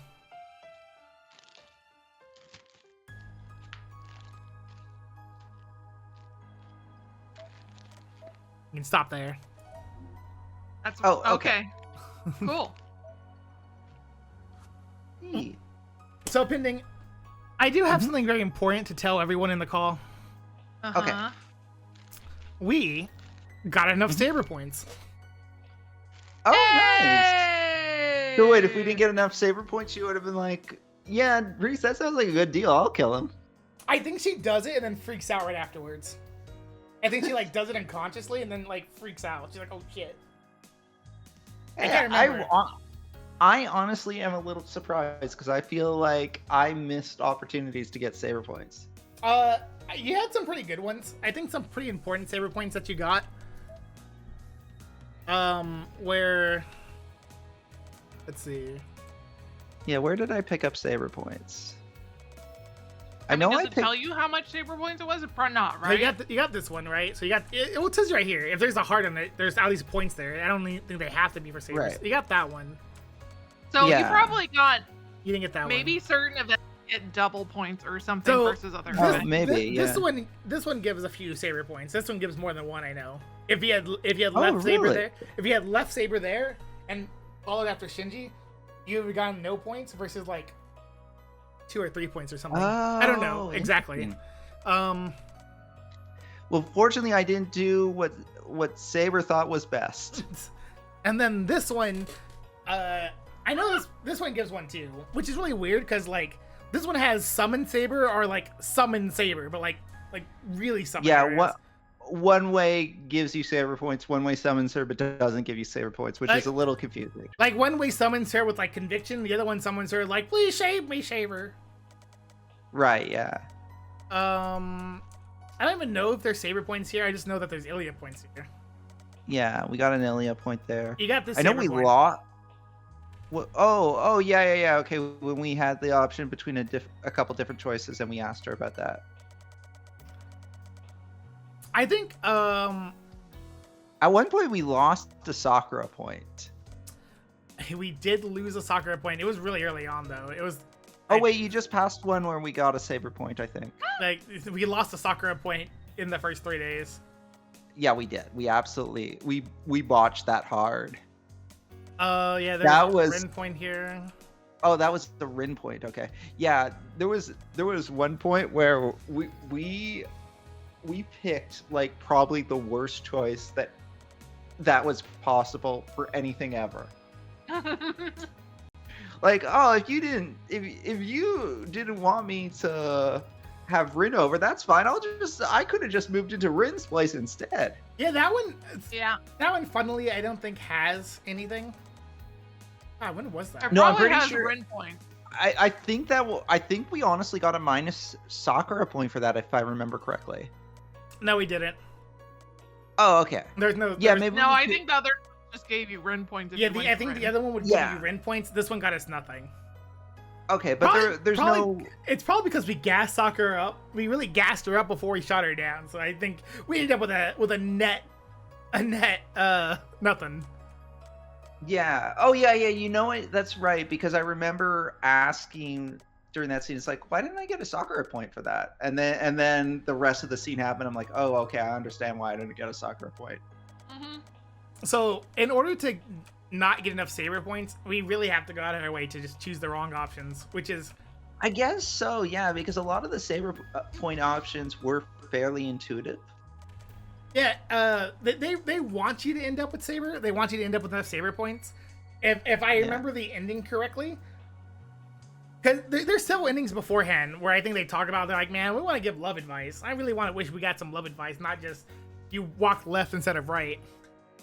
And then I think the one time they actually do give you love advice, they're like, yay, we can give you love advice. Go do all this other stuff.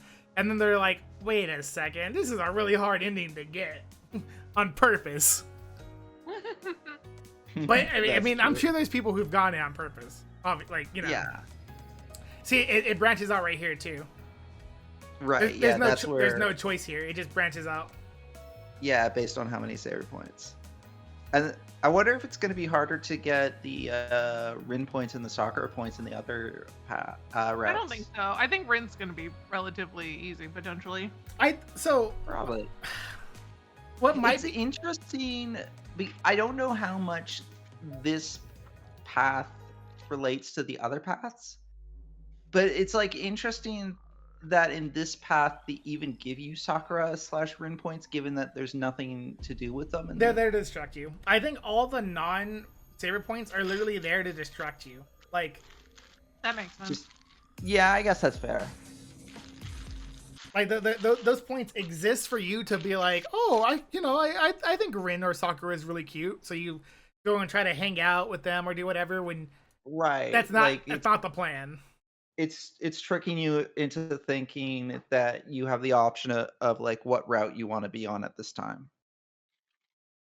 I think for whenever we do unlock Heaven's Feel, the Sakura points at the beginning matter. The Sakura points don't matter unless you're on Heaven's Feel. When you unlock Heaven's Feel, choosing the Sakura options, I think will put you on the Heaven's Feel route instead of yeah. Because we talked about, isn't it like the Sakura / something else? Oh, what might be annoying is trying to balance the Sakura and Ilya points for the true ending. Oh, okay. Yeah, because the third route is both Sakura and Ilya. Yeah. Right. It's the Plompers route. But then, but for Unlimited Blade Works, we don't really have to do anything at the beginning. We just gotta like make sure we choose an option we didn't get the first time we played. Like an option's gonna show up, and it'd be like, we can choose this option, and choosing that option will let us do Unlimited Blade Works instead of not Unlimited Blade Works. I am assuming, by the way, given that we just got the event related to the Sakura points, that we are very close to the ending of this route. The saber points, but yes. Yeah, that makes sense. I to be safe, I could have extended it a little bit longer, but might as well just do it here and maybe extend next time if that happens. So you're thinking like next time is probably the end of the route? I think we could. I don't know. There's like the quote unquote epilogue, which could probably go on for a while, but probably. All right. Well, I am really looking forward to that. And then we get to Unlimited Blade Works, where we find out that Archer is Shiro Emiya. Unlimited Blade Works. You think Archer will be Shiro Emiya? I feel very confident in that at this point. Okay. Well, let me grab this. Uh-huh. It's gonna be so funny when you play through we meet Archer. in the inaugural Star Rail, and then Archer just does Archer stuff. Honestly, I think when you play through the whole collab, Archer is probably the best thing in the whole collab. Dang it. Oh no, that was right. Okay. So to give you like some context, I am at the part of the collab right now where Archer and Lancer had like their little talk, and now I'm back with Saber and the Trailblazer, and Saber's like, hey, so can we find somewhere to eat? And the Trailblazer's like, yeah, sure, we can go find a place to eat. And I think the Trailblazer's like, do you have any preference? And Saber's like, I really don't. And the Trailblazer's like, that's a good thing, because I don't know that you're gonna like the food here. But if you don't like food for the taste, then man, this is the place for you. Oh, I guess she's not And happy. so the Trailblazers bringing Saber to like a burger place. Anyways, bye guys.